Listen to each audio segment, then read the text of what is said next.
बंदी छोड़ सतगुरु रामपाल जी परमेश्वर जी की जय हो।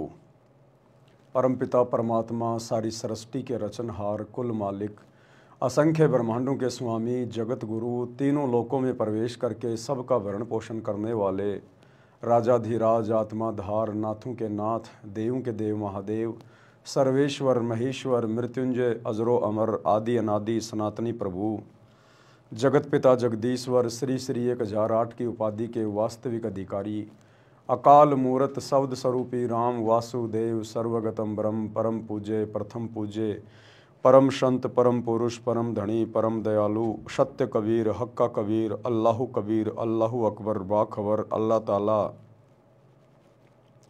जगत के तारणहार जगत के मुक्तिदाता जगत के जगन्नाथ हारे के सहारे हिंदुओं के राम मुसलमानों के अल्लाह सिखों के वाहेगुरु ईसाइयों के मसीह दया के सागर दयानिधि करुणा के सागर करुणानिधि स्वयंभू परिभू संकट मोचन कष्ट हरण मंगल करण दुख भंजन अविगत कबीर निर्विकार निर्विषम परमात्मा अलय अलेख सतगुरु आदि अनादि सतगुरु असली मर्यादा पुरुषोत्तम असली राम असली कृष्ण असली घनश्याम असली मुरारी राजाओं के राजा महाराजाओं के महाराजा शहनशाहों के शहनशाह सम्राटों के सम्राट भगवानों के भगवान अल्लाहों के अल्लाह प्रभुओं के प्रभु मसीहाओं के मसीह सच्चे वाहिगुरु बाबाओं के बाबा पीरों के पीर सेठों के सेठ जगत सेठ सावलसा सेठ सर्वगुण संपन्न अनंत कोटि कलाओं के स्वामी अनंत कोटि ब्रह्मांडों के नायक योगियों में महायोगी ध्यानियों में महाध्यानी सिद्धों में परम सिद्ध ज्ञानियों में तत्व ज्ञानी ब्रह्म ज्ञानी महाज्ञानी परम ज्ञानी सर्वश्रेष्ठ ज्ञानी विज्ञानी युवा कबीर समर्थ कबीर असंवाद अमित ओझा सच्चे रहनुमा करीम अल्लाह सुभान अल्लाह दुनिया के अंतिम पैगंबर 8 सितंबर 1951 से गांव धनाना जिला सोनीपत हरियाणा भारतवर्ष की पावन भूमि पे प्रकट रियल कल की भगवान श्री नारायण साकार हरि श्री बाबा साहेब नूर अनंत परमात्मा संत श्रोमणी सतगुरु रामपाल जी परमेश्वर जी के चरण कमल में साध संगति से जुड़े हुए देश विदेश से आप और हम सभी सत्सेवक भाई बहनों का अनंत कोटि दंडवत।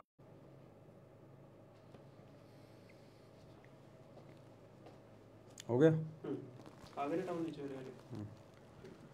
तो सौभाग्य है उन आत्माओं का जिनको कलयुग की बिचली पीढ़ी में सतगुरु मिल गया सत भक्ति मिल गई और परम सौभाग्य है उन आत्माओं को जिनको सतगुरु भी मिल गया सत भक्ति भी मिल गई और साथ में सुसंगति यानी साध संगति भी मिल गई, क्योंकि साध संगति सतलोक के लिए सतगुरु रामपाल जी भगवान का ट्रेनिंग सेंटर है।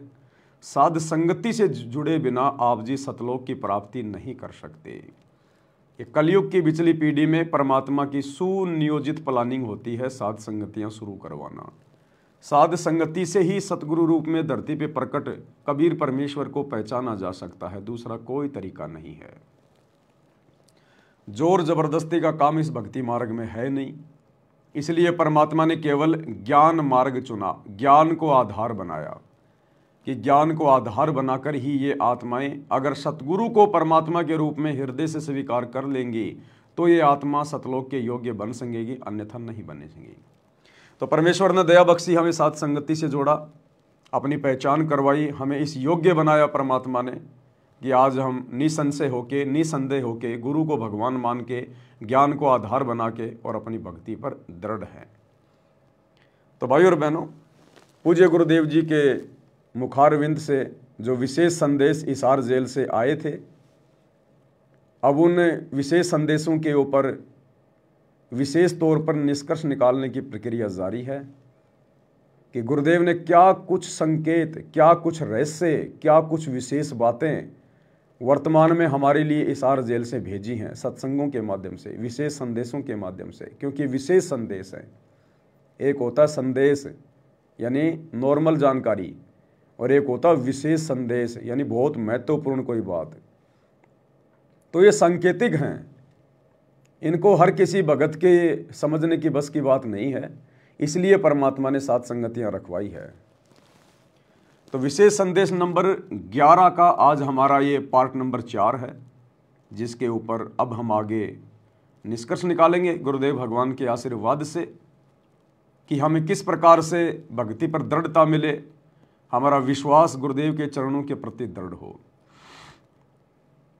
तो भाई और बहनों, हम आगे बढ़े। तो हम आगे बढ़ें उससे पहले दास अपने एक दोस्त से आपको मिलाना चाहेगा। हाँ जी, हमारे भी दोस्त हैं। तो पवन दास अपने एक दोस्त से आपको मिलाना चाहेगा। वैसे तो बहुत सारे दोस्त हैं, बहुत हैं, गिनती नहीं है। लड़कियां भी मेरी दोस्त हैं, लड़के भी मेरे दोस्त हैं, बहुत हैं मेरे दोस्त, बहुत बहुत बहुत, गिनती नहीं है। तो आज मैं आपको अपने एक दोस्त से मिला रहा हूं, फ्रेंड से। आपकी आत्मा खुश हो जाएगी, जी खुश हो जाएगा आपको। अब दोस्त का मुझे नाम तो पता नहीं, लेकिन आपको पता चल जाए तो आप देख लेना।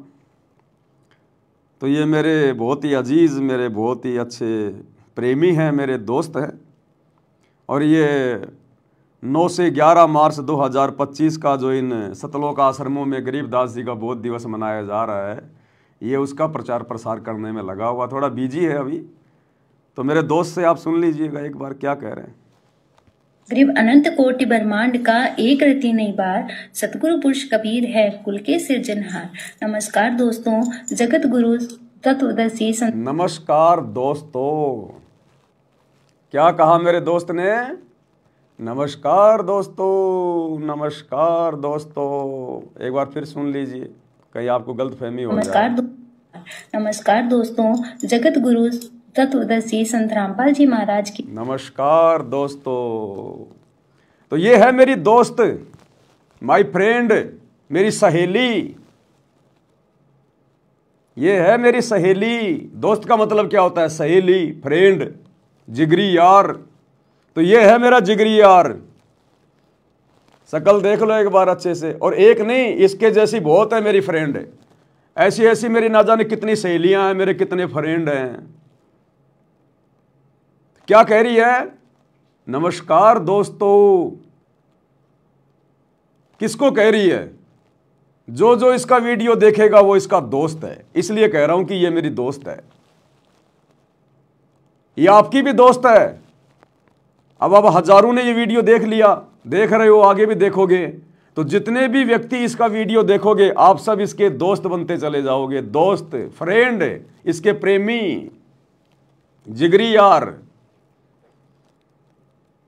तो ये दोस्त है मेरी।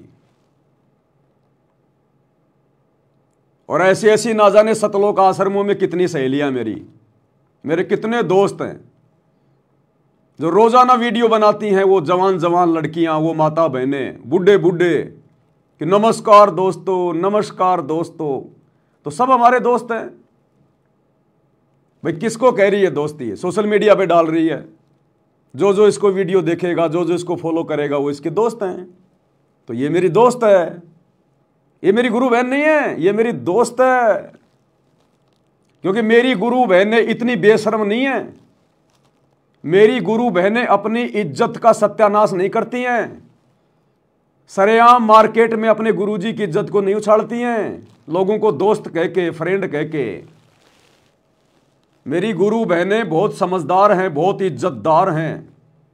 मेरी गुरु बहनें कभी भी किसी को दोस्त नहीं कहती, वो गुरु भाई कहती हैं, भाई और बहनों कहती हैं। परमात्मा की प्यारी आत्माएं कहकर संबोधित करती हैं। दोस्त कहकर मेरी गुरु बहनें संबोधित नहीं करती। बेशरम, बेहया, जिनकी खुद की इज्जत नहीं, जिनको खुद को दो कौड़ी का ज्ञान नहीं, उनके माता पिता के संस्कार ऐसे घटिया, उनके भगत भाई बहनों के संस्कार, जिन आश्रमों से वो जुड़ी है, उनके संस्कार इतने घटिया, वो औरतें कहती हैं नमस्कार दोस्तों, नमस्कार दोस्तों। कितने दोस्त हैं इसके? अरे इसके कितने दोस्त हैं हिंदुस्तान में, पता ही नहीं है। इसके चैनल पर जितने भी इसके फॉलोवर हैं, सारे इसके दोस्त हैं। इसका बाप ये वीडियो सुनेगा, वो भी इसका दोस्त हो जाएगा। क्योंकि वीडियो सुनने वाले को तो कह रही है नमस्कार दोस्तों। इसका भाई सुनेगा, वो भी इसका दोस्त हो गया। इसका मामा सुनेगा, वो भी इसका दोस्त हो गया। इसका फूफा सुनेगा, वो भी इसका दोस्त हो गया। और इसका गुरु सुनेगा तो इसका गुरु भी इसका दोस्त हो गया। ये है सतलोक आश्रमों से जुड़े हुए भाई बहनों का ज्ञान, तत्व ज्ञान। नमस्कार दोस्तों, एक शादी थी एक लड़के की, लड़का घोड़ी पे बैठा था, डीजे बज रहा था, सामने लड़के की बुआ नाच रही, लड़के की माँ भी नाच रही, लड़के की बहन भी नाच रही, और गाना चल रहा, आज मेरे यार की शादी है, यार की शादी है, मेरे दिलदार की शादी है, आज मेरे यार की शादी है। तो किसी समझदार व्यक्ति ने कहा, रे देखो भाई, कलयुग आ गया, कलयुग। दूल्हा घोड़ी पे बैठा है और डीजे पे गाना बज रहा है, आज मेरे यार की शादी है, और सामने माँ नाच रही है, बुआ नाच रही है, बहन नाच रही है, और गाना क्या चल रहा है, आज मेरे यार की शादी है। वो लड़का अपनी माँ का भी यार हो गया, क्योंकि आज मेरे यार की शादी है, माँ नाच रही है। वो लड़का उस बुआ का भी यार हो गया, आज मेरे यार की शादी है। वो लड़का अपनी बहन का भी यार हो गया, क्योंकि वो बहन भी तो नाच रही है, आज मेरे यार की शादी है। तो इसके कितने दोस्त हैं, कितने इसके सहेले हैं। नमस्कार दोस्तों, अब सारे दोस्त हो गए जो वीडियो सुनेंगे वो। तो इसकी माँ भी इसकी दोस्त, इसका भाई भी इसका दोस्त, इसका फूफा भी इसका दोस्त, इसके भगत भाई भी इसके दोस्त, इसका गुरु भी इसका दोस्त। कॉमन सेंस का प्रयोग करना है। हम सत भक्ति कर रहे हैं, सत भक्ति। अरे एक तरफ तो तुम लोग जीने की राह पुस्तक हाथ में लेके दिन रात चिल्लाते रहते हो, जीने की राह, जीने की राह। अरे खुद तो जीना सीख लो एक बार।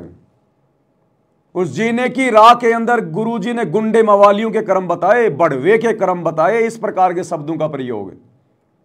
जो बढ़वे होते हैं, जिनके माँ बाप से जिनको अच्छे संस्कार नहीं मिलते हैं, जिनकी परवरिश ऐसे झुग्गी झोपड़ियों में होती है, जिनको कोई संस्कार देने वाला नहीं होता, वो लोग इस प्रकार के शब्दों का प्रयोग करते हैं। नमस्कार दोस्तों, जो लोग ज्ञानहीन हैं, जिनको आध्यात्मिक ज्ञान नहीं है, वो लोग इस प्रकार के शब्दों का प्रयोग करते हैं। नमस्कार दोस्तों, और वो भी एक भगत होकर, और वो भी लेडीज होकर।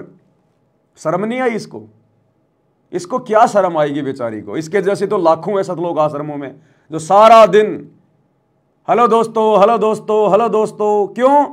क्योंकि सतलोक आश्रम मैनेजमेंट वालों ने अपने धार्मिक धंधे के लिए, अपने वीडियो को ज्यादा से ज्यादा आगे शेयर करवाने के लिए सबको सोशल मीडिया की ट्रेनिंग दे दी, सबके हाथों में कैमरे दे दिए, सबको यूट्यूबर बना दिया। अब ये लोग गुरुजी का ज्ञान प्रचार कम और भंडारों का ज्यादा कर रहे हैं, और खुद की प्रसिद्धि ज्यादा फैला रहे हैं। नमस्कार दोस्तों, हेलो दोस्तों, कैसे हो दोस्तों? अरे मेरी दोस्त मैं बिल्कुल एक नंबर का हूं, तू बता कैसी है? तो ये है हमारे दोस्त। शर्म आती है हमारे को भाई, क्या करें। अब बड़ी मुश्किल से एक दोस्त मिला है मेरे को। अभी और देखूंगा सोशल मीडिया पर, बहुत सारे दोस्त हैं मेरे, ऐसी बात नहीं है, बहुत है। इससे भी सुंदर सुंदर, इससे भी अच्छी अच्छी, जवान जवान बहुत दोस्त है मेरी। इनको शर्म आनी चाहिए। अपने आप को ये भगत कहती हैं, अपने आप को सतगुरु रामपाल जी की शिष्या कहती हैं। इनको शर्म आनी चाहिए, शर्म। इस बहन तक वीडियो पहुंचा देना, शेयर कर देना इसको ज़्यादा से ज़्यादा। अगर इसको जरा सी अकल आ जाए तो, अगर शर्मिंदगी महसूस हो जाए तो क्षमा याचना कर ले अपने गुरुदेव भगवान से, और आगे अपने मुंह के ऊपर लोक लगा ले। अगर बोले तो सत्साई भाई और बहनों, ये नमस्कार दोस्तों क्या है? ये जगत की भाषा है, गुंडे मवालियों की भाषा है, कुसंस्कारी बच्चों की भाषा है ये। तो गुरुदेव ने क्या सिखाया हमारे को 30 वर्षों में, और गुरुदेव के परिवार ने देखो इनको बेचारियों को, इनको कौवे बना दिए। कौवे कोयल की भाषा नहीं है। नमस्कार दोस्तों, ये कौओं की भाषा है। तो थोड़ा विचार करना पड़ेगा भाई और बहनों। हम परम संत के बच्चे हैं, हम किसी ऐरे गहरे नथु बैरे आचार्य शंकराचार्य के भगत नहीं है। गुरुदेव भगवान अपने सत्संगों में कहते हैं कि बच्चों, भक्ति मार्ग में आने के बाद भगत का उठना, बैठना, बोलना, चलना, हर एक चीज के ऊपर भगत को विचार करना चाहिए। क्योंकि आपको पूरी दुनिया देखेगी आने वाले समय में, आपको पूरी दुनिया सुनेगी, क्योंकि आने वाले समय में आपके गुरु का ही ज्ञान चलेगा। तो लोग क्या सोचेंगे फिर, क्या समझेंगे फिर लोग, कि जब सतगुरु रामपाल जी के भक्तों को बोलना नहीं आता, जब इनको बोलने की तमीज नहीं है, कि किस प्रकार से शब्दों का मुंह से उच्चारण करना चाहिए। अब कोई 80 साल का बूढ़ा इसका वीडियो देखेगा, वो भी इसका दोस्त हो गया। इसका बाप देखेगा, वो भी इसका दोस्त हो गया। कोई ऐरा गहरा नथु बहरा देखेगा, कोई गुंडा शराबी देखेगा, कोई नशेड़ी देखेगा, वो भी इसका दोस्त हो गया। कितने दोस्त हैं इसके। जबकि गुरुदेव ने क्या बताया कि नाम दीक्षा लेने के बाद भगत का उठना, बैठना, बोलना, चलना सभ्य होना चाहिए, लगना चाहिए कि ये भगत है। क्या कह रहे हैं गुरुदेव भगवान। तो पुण्यात्माओं, ऐसे सत्संग में आने से इस प्रकार की समस्याओं का समाधान होता है, लेकिन असर उनका हुआ है जो पुण्यात्मा होती हैं। ये पत्थर और बांस के जैसे प्राणियों का नहीं हुआ करती। जिस घर में नाम इस सतपुरुष का और उस घर में लड़ाई, फिर उनका असर ना हो रहा है, वो तो पत्थर कैसे है, माड़ी सी घर्षण लगते नो चिंगारी पाटे हैं। पुण्यात्माओं, इसके अंदर हमने परिवर्तन बहुत करना पड़ेगा। हमारे बोलने और बतलाने में, चलने और उठने और बैठने और निगाह दृष्टि में भी साधुता आनी चाहिए। एक तो चटक मटक करके चले, एक सीधा सा जैसे बिल्कुल भक्त संत चला करते हैं। उठने और बैठने में भी कहीं बकवाद नजर नहीं आवे, देखने में भी कोई ऐसी त्रुटि संत की दृष्टि में नहीं होनी चाहिए, भगत की में। तो हम सत्संगी हैं, अन्यथा हम केवल नाम उपदेश है, असर कति नहीं। तो गुरुदेव कह रहे हैं भगत के तो उठने, बैठने, चलने में, बोलने में, भगत की हर क्रिया में साधुता नजर आनी चाहिए। साधुता कि ये भगत है वास्तव में। और वही जगत वाले काम दुनिया भर के यूट्यूबर छोटे छोटे वीडियो रील बना के दुनिया भर के दिन में डालते रहते हैं गंदगी। हेलो दोस्तों, hello friend, how are you. और हम भगत होके भी नमस्कार दोस्तों, नमस्कार दोस्तों। क्या ये बड़ुओं जैसी भाषा। आप भगत हो, बड़वे नहीं हो। बड़वे बनना चाह रहे तो बात अलग है। और बड़वे बनना तो फिर सतगुरु रामपाल जी की आड़ मत लो, फिर बाहर जाके बड़वागिरी करो, अपने आप हो जाओगे प्रसिद्ध दुनिया में। तो गुरुदेव कह रहे हैं जिस घर में नाम सतपुरुष का और उस घर में झगड़ा, वो भगत नहीं है। फिर अब यहां भक्तों को शंका हो जाएगी कि भाई मैं तो अकेला उपदेशी हूं और मेरे घर में तो रोजाना ही झगड़ा होता है, मेरे को भक्ति नहीं करने देते। कभी मेरी पत्नी लड़ती है, कभी मेरा पिता लड़ता है, कभी मेरी माँ लड़ती है। देखो भाई और बहनों, गुरुदेव यहां उस परिवार के लिए कह रहे हैं जो पूरा परिवार उपदेशी है, सबने नाम ले रखा है और उसके बाद भी छोटी छोटी बातों पे लड़ाई झगड़ा करते हैं, मनमुटाव करते हैं, खैंचातानी करते हैं, तो वो हैं कंजर। वो भगत नहीं है, फिर वो कंजर बताए गुरुदेव ने, जो नाम उपदेश लेने के बाद भी लड़ाई झगड़ा करते रहते हैं। उनके ऊपर फिर ज्ञान का असर नहीं हुआ, वो कंजर हैं, कंजर। और परिवार में आपने अकेले ने नाम ले रखा है, बाकी सब आपके विरोध में हैं और वो जबरदस्ती आपके साथ में लड़ाई झगड़ा करते हैं, तो उसमें आपका दोष नहीं है। उस परिवार के लिए नहीं कहा गुरुजी ने। पूरा परिवार उपदेशी और फिर भी लड़ाई झगड़ा, वही पहली वाली बातें, खैंचातानी, मनमुटाव, राग द्वेष, तो फिर वो कंजर परिवार है, वो भगत परिवार नहीं है। तो भाई और बहनों, हम सत्सेवकों ने तो शिक्षा लेनी है, शिक्षा। ये इस प्रकार के उदाहरण जो हमारे सामने आ रहे हैं ना इन भगत भाई बहनों के, जो आश्रमों से जुड़े हुए हैं, तो आप और हमने तो शिक्षा लेनी है। और ज्यादा हमने समझदार होकर चलना है कि हम कभी भी किसी भी प्रकार से ना तो समाज की नजरों में गिरें और ना अपने गुरुदेव की नजरों में गिरें। और हम भक्तों से, सत्सेवकों से उठने, बैठने, बोलने, चलने में, निगाह दृष्टि में कोई भी ऐसी गलत क्रिया ना हो जाए, क्योंकि दुनिया तो बहुत देर में देखेगी, भक्तों को तो बहुत बाद में चलेगा भगत ने क्या गलती कर दी। लेकिन अंतर्यामी सतगुरु जो हमारे घट में बैठा है, हम उससे कैसे छुपा लेंगे। मेरे पर्दे के महल में पिया जी, और तुमसे कैसे छुपा लूं जिया जी। जीतादास जी ने अपने गुरुजी के लिए कहा था कि मेरे पर्दे के महल में पिया जी, कि हे मेरे गुरुदेव, आप तो मेरे हृदय में बैठे हो, आपसे मैं क्या छुपा सकता हूं। तो हमने दुनिया को देख के नहीं चलना, हमने समाज को देख के नहीं चलना। हमारा गुरु क्या सोचेगा, हमारा गुरु क्या कहेगा। हम किसकी नजरों में सबसे पहले गिरते हैं? अपने गुरु की नजरों में। क्योंकि गुरु को दिखाने की जरूरत नहीं, गुरु को बताने की जरूरत नहीं। अंतर्यामी एक तुम आत्म के आधार, जो तुम छोड़ो हाथ तो मुझे कौन उतारे पार।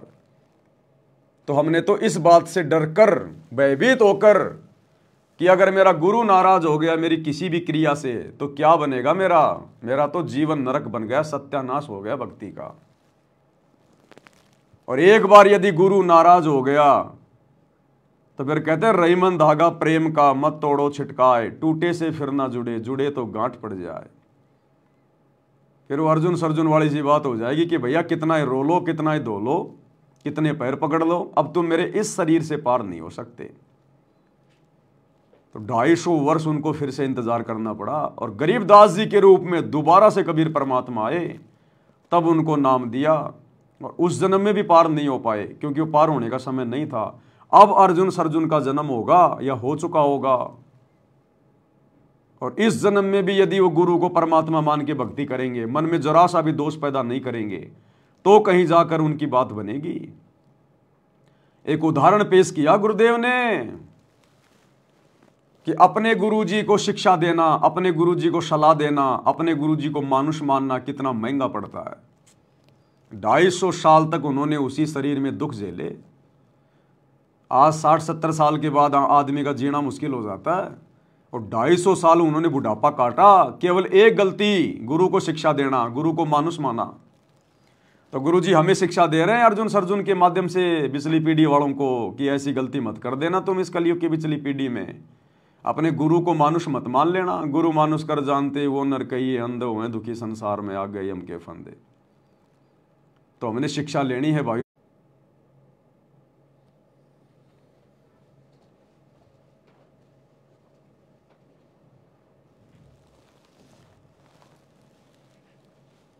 तो जरा भी किसी नेता से, मंत्री से, प्रधानमंत्री से, एमएलए के मुख से अगर कोई इधर उधर की बात निकल जाती है तो मीडिया तुरंत उनकी बातों को पकड़ लेती है, अखबारों की सुर्खियां बन जाती है, मीडिया की हेडलाइन बन जाती है, मौका मिल जाता है विपक्ष वालों को। तो ठीक इसी प्रकार हम भक्तों के शब्द में शक्ति है, क्योंकि हम सत्य भक्ति करते हैं, और काल को मौका मिल जाएगा तुरंत यदि हमने जरा भी कमजोरी दिखाई, तो जरा भी नादानी की तो भक्ति मार्ग पे। तो हम भक्तों के शब्दों का बहुत महत्व है, बहुत महत्व।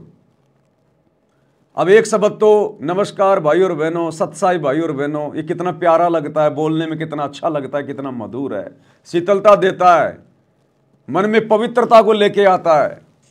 और एक नमस्कार दोस्तों, हेलो फ्रेंड, ये अश्लीलता को बढ़ावा दे रहा है, अश्लीलता को, गंदगी को, मन में विकार पैदा करता है ये शब्द दोस्त। तो हम भक्तों ने बहुत सोच समझ के भक्ति मार्ग पर आगे बढ़ना है। हम भक्ति कर रहे हैं, ड्रामा नहीं कर रहे, भक्ति कर रहे हैं। आने वाले समय में आपके बच्चे भी आपकी वीडियो देखेंगे, आपके पोता पोती भी आपकी वीडियो देखेंगे। क्या सोचेंगे आपके बारे में? वो खुद ही कहेंगे कि मेरी दादी को तो 2 दहली का ज्ञान नहीं था, फोड़ गई अपने कर्म परमात्मा से जुड़कर भी। जो आज नमस्कार दोस्तों, नमस्कार दोस्तों, और क्या कहेगी नमस्कार दोस्तों बोल के? है क्या इनके पास बोलने के लिए सिवाय भंडारे का प्रचार करने के? अब सुन लो क्या कहेगी, सुन लो, इसकी भी सुन लो भाई। नमस्कार दोस्तों, जगत गुरु तत्वदर्शी संत रामपाल जी महाराज के सानिध्य में संत गरीबदास जी महाराज के बोध दिवस के उपलक्ष्य में 9, 10, 11 मार्च 2025 को एक विशाल भंडारे का आयोजन किया जा रहा है। इस विशाल भंडारे में अनेक कार्यक्रम आयोजित किए जा रहे हैं, जिसमें दहेज मुक्त विवाह, रक्तदान। इस भंडारे में अनेक कार्यक्रम आयोजित किए जाएंगे, जैसे बंदर का खेल दिखाना, रीछ का खेल दिखाना, नट और नटनी का खेल दिखाना। ये क्या मनोरंजन के साधन है ये आश्रम?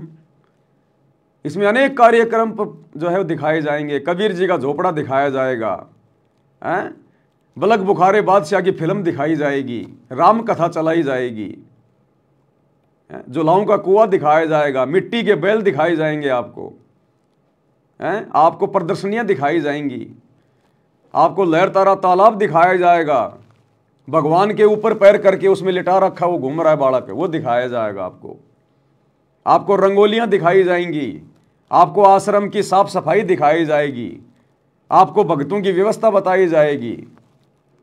ये जूता घर में कितने जूते आ जाएंगे, तुमने दुकान खोलनी है। अरे जूता घर में जूते जमा हो रहे हैं, अच्छी बात है। भगत जी जूता घर में कितनी कैपेसिटी है, कितने जूते आ सकते हैं, इसमें 1,00,000 जूते आ सकते। अरे दुकान खोलनी है तुमने, फालतू की ड्रामेबाजी, फालतू का दिखावा, फालतू की वीडियो। भंडारा बन रहा हो, कढ़ाई दिखाएंगे, हलवा घोट रहे हैं, बर्फियों के ढेर लगा रखे। अरे क्या करना है तुमने, मार्केटिंग करनी है क्या? अरे भगतों को भगत बनने दो, हलवाई मत बनाओ। ज्यादा मीठा खाओगे शुगर हो जाएगी, डोलोगे डॉक्टरों के चक्कर काटते। अब डॉक्टरों के भी चक्कर क्यों काटोगे, तुम तो हॉस्पिटल भी खोल रहे हो। बीमार हो जाओगे तो कोई दिक्कत नहीं, तुम तो हॉस्पिटल भी तो खोल रहे हो। वो इसीलिए तो खोल रहे हो कि आने वाले समय में तुम्हारे को डर है कि हम बीमार होंगे। आने वाले समय में जब महामारी आएंगी तो तुम्हारे को डर है कि भक्ति तो हम कर नहीं रही, ड्रामेबाजी कर रहे हैं, तो बीमार तो होंगे। जैसे कोरोना में मर गए हजारों, ऐसे आने वाले समय भी हजारों मरोगे तुम।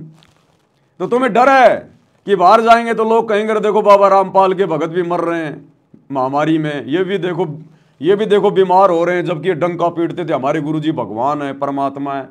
तो ये सोच रहे हैं कि बाहर जाएंगे तो बेइज्जती होगी, भक्तों को यही पटक देंगे हॉस्पिटल में, और पीछे कोई शमशान घाट और बना देंगे थोड़े दिनों में। ये वही लगाओ उनको, राम नाम सत है, सत बोले अगत है। तो ड्रामेबाजी। गरीबदास जी का बताओ, अब गरीबदास जी क्या लगता है तुम्हारा भाई, तुम्हारा क्या नाता है गरीबदास जी से? अरे हमारा गरीबदास जी की वाणियों से मतलब था, और वाणियां गुरुजी ने हमें बता दी। अब गरीबदास जी का बोध दिवस और मरण दिवस और जन्म दिवस है, क्या लेना देना है? क्यों ड्रामेबाजी कर रहे हो भाई? ना तुमने गरीबदास जी को छोड़ा, ना अपने गुरु जी को छोड़ा, ना उस मुर्दे दाढ़ी मूछ वाली कबीर की फोटो को छोड़ा। अरे कहीं तो रुक जाओ, कहीं तो ब्रेक मार लो, कुछ नहीं है। तो यह है हालत सतलोक आश्रमों से जुड़े हुए भाई बहनों की। और सत्सेवकों के घरों में जाके देखो, सत्सेवकों के घरों में जिन्होंने अपने गुरु को हृदय से अपना परमात्मा मान लिया, उनकी भाषा देखो, उनकी बोलचाल देखो, उनका रहना सहना देखो, उनका संघर्ष देखो, उनकी भक्ति देखो। घर घर में बेड लग गए, गुरु जी को परमात्मा मान के विराजमान कर लिया। गीता अध्याय 3 श्लोक 13 के अनुसार घर घर में गुरु जी को भोग लग रहा है। छोटे छोटे बच्चे लेके चवर अपने गुरु जी के ऊपर भंडारा उनको करवाते समय, भोग लगाते समय चवर कर रहे हैं। और छोटी छोटी आत्माएं आंखों में आंसू भर भर के रोती हैं अपने गुरु जी के प्रेम में, अपने गुरु जी के प्रेम में आंखों में आंसू भर के रोती है। जाइन आश्रमों में सारा दिन वो रजाई के ऊपर, वो गद्दों के ऊपर छोटे छोटे बच्चे लौटते रहते हैं, खेलते रहते हैं। कोई कबड्डी खेल रहा है, कोई क्या खेल रहा है? और सत्सेवकों के घरों में छोटे छोटे बच्चे परमात्मा के प्रेम में रो रहे हैं, क्योंकि अपनी विशेष आत्माओं को परमात्मा ने 7 संगतियों में जन्म दिया है, 7 संगतियों से जोड़ा है। देखो छोटे छोटे बच्चे कैसे रो रहे हैं अपने गुरु जी को भोग लगा के। टॉफी के लिए नहीं रो रहे, पैंट शर्ट के लिए नहीं रो रहे, अपने गुरुजी की सेवा करते करते रो रहे हैं, क्योंकि पिछले जन्म की विशेष आत्मा है। ये है वो धर्मदास जैसी आत्मा, रामानंद आत्मा, शेव शमन वाली आत्मा, बलक बुखारे वाले, ये हैं वो आत्माएं जो अपने गुरुजी के प्रेम में उनकी सेवा करते करते रो रहे हैं। तो एक तरफ तो ये सतलोक आश्रम वाले 60-60 साल के बन बन के यूट्यूबर, हेलो दोस्तों बेशरम, और एक सत्सेवक देखो छोटे छोटे बच्चे।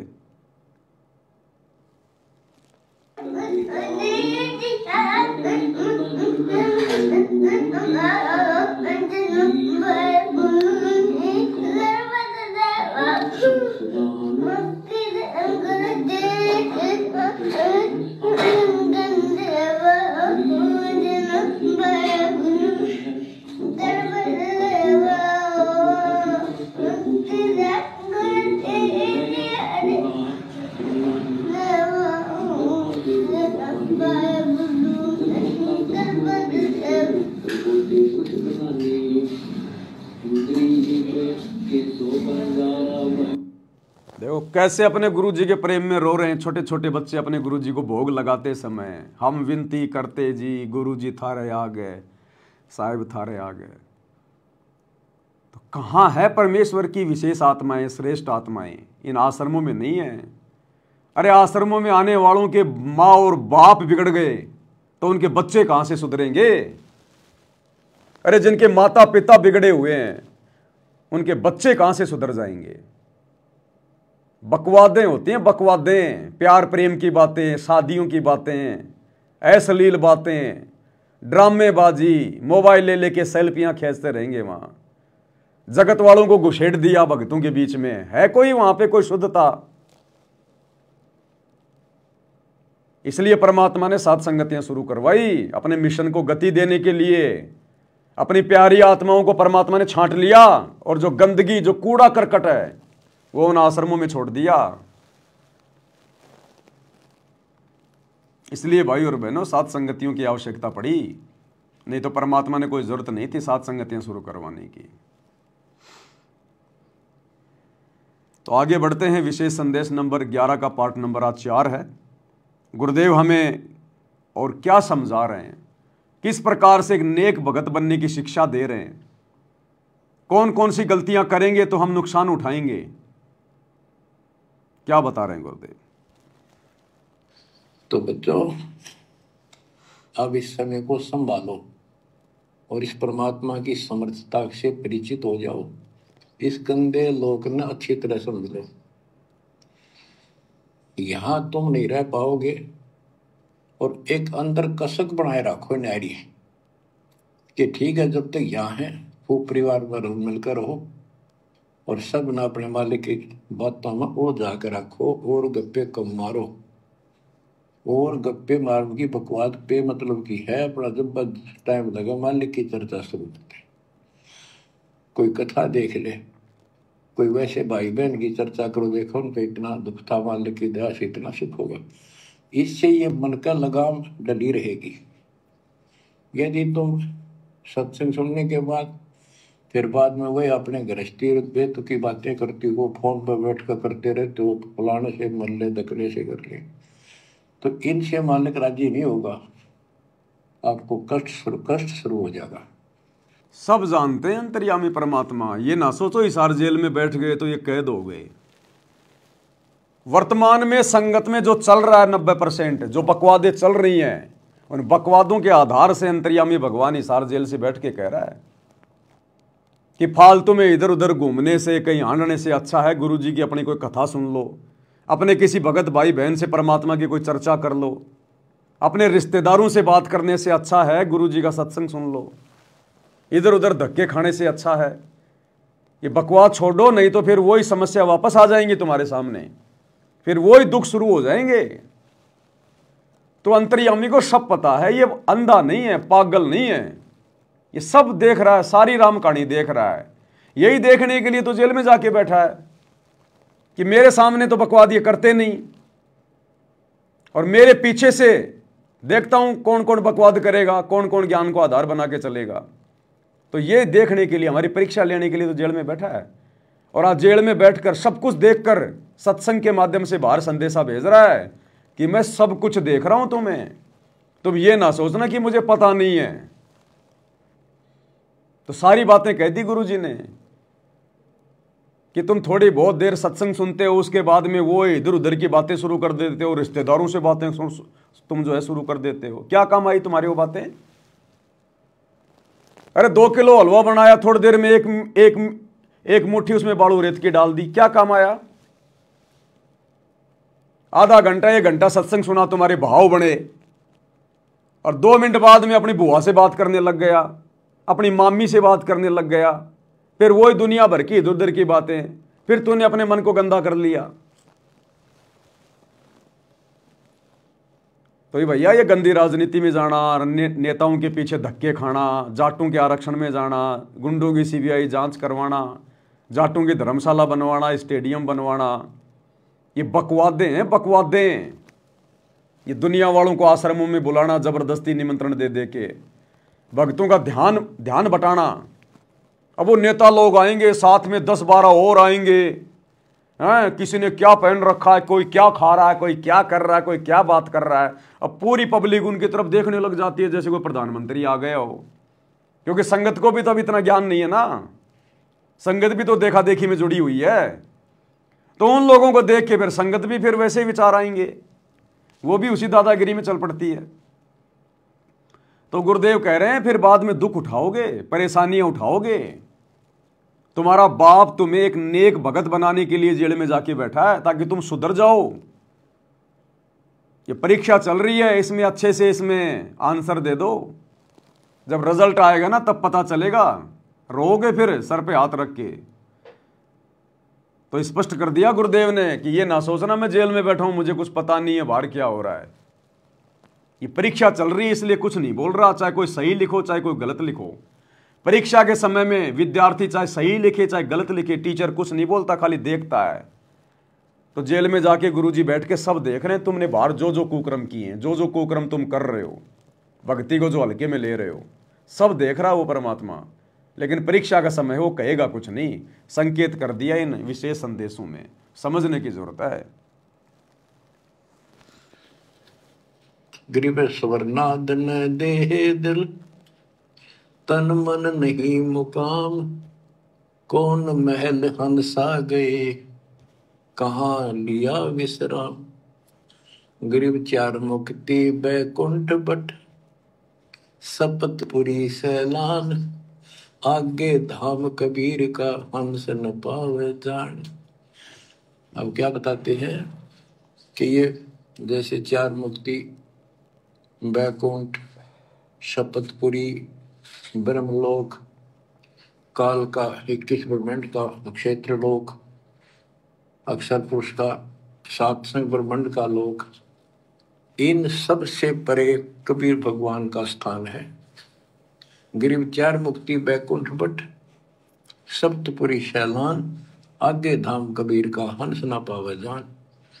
के वहाँ सामान्य साधना से या काल तक की भक्ति से वहाँ नहीं पहुंचा जा सकता है। तो उसके लिए क्या बताते हैं, इस परम पिता परमात्मा की शरण माना होगा, कबीर साहब की शरण। गरीब काया काशी मन मगर, दोहों के मद कबीर, काशी तज मगर गया पाया नहीं शरीर। गरीब काया काशी मन मगर, अर्श कुर्स बीच मुकाम, जहां दुलहदी घर किया आदि अंत विश्राम। बच्चों, परमात्मा कहते हैं कि वो दुल्हा सतलोक में निवास करता है और वहां जाने के लिए आपको पूर्ण गुरु की आवश्यकता पड़ती है और अपने मन का दोष दूर करना होगा। सतलोक जाने के लिए क्या करना होगा? अपने मन का दोष दूर करना होगा। मन का सबसे बड़ा दोष क्या है? अपने गुरु जी को अपने जैसा मानना, अपने गुरु को अपने जैसा मानुष मानना, एक व्यक्ति मानना, एक इंसान मानना, मां के गर्भ से जन्म लेकर पैदा हुआ मानना, ये सबसे बड़ा दोष है, सबसे बड़ा दोष।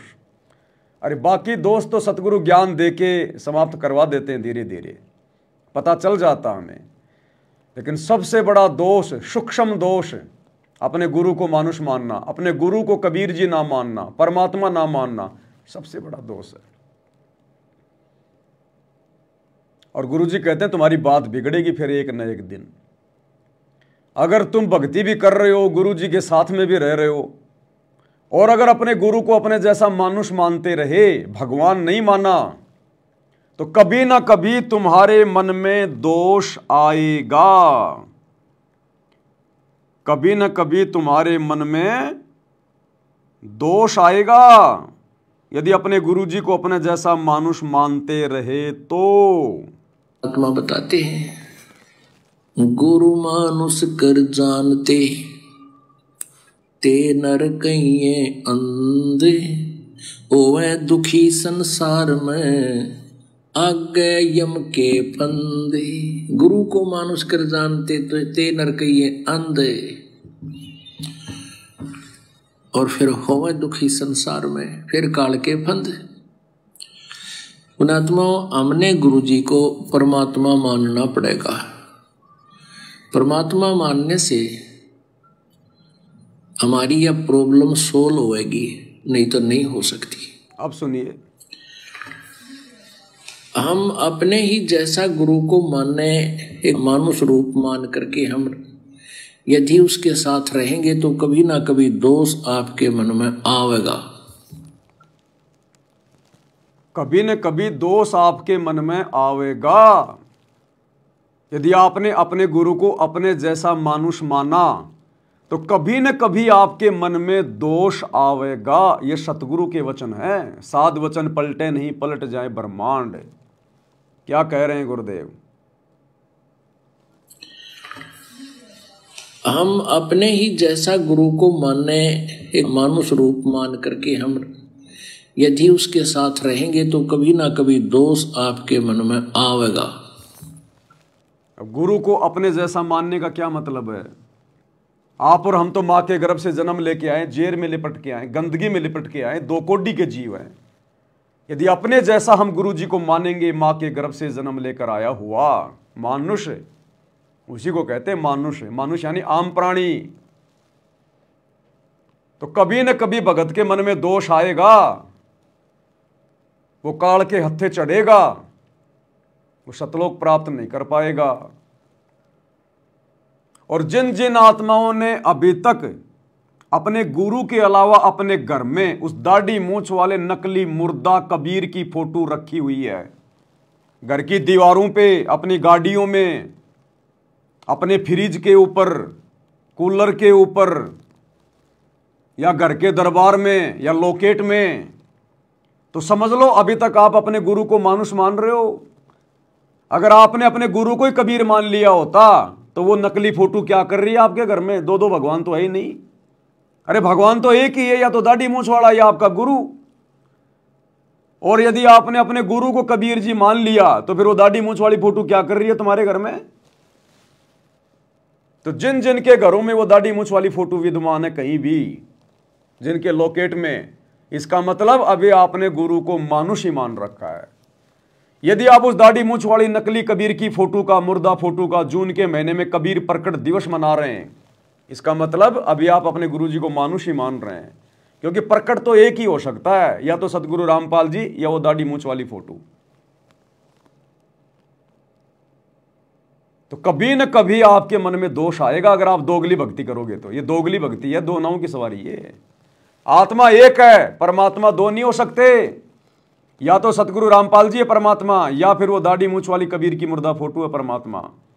अगर उस मुर्दा फोटो को कबीर मान रहे हो तो सतगुरु रामपाल जी को घर से बाहर निकाल दो, और अगर सतगुरु रामपाल जी को परमात्मा मान रहे हो तो दाढ़ी मूंछ वाले को घर से बाहर निकाल दो।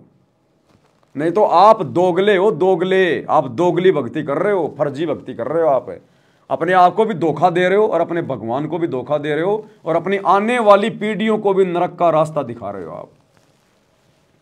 तो इसलिए गुरुदेव कहते हैं यदि आपने अपने गुरु को मानुष माना तो मन में दोष आएगा।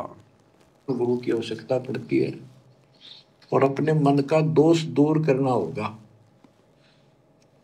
जैसे नाम भी ले लिया और खूब सेवा भी करते हो, भक्ति भी करते हो, अच्छी बात है, और मन में वही उठा पटक और दोष द्वेष लालच लोभ भरा है तो क्या भक्ति करी?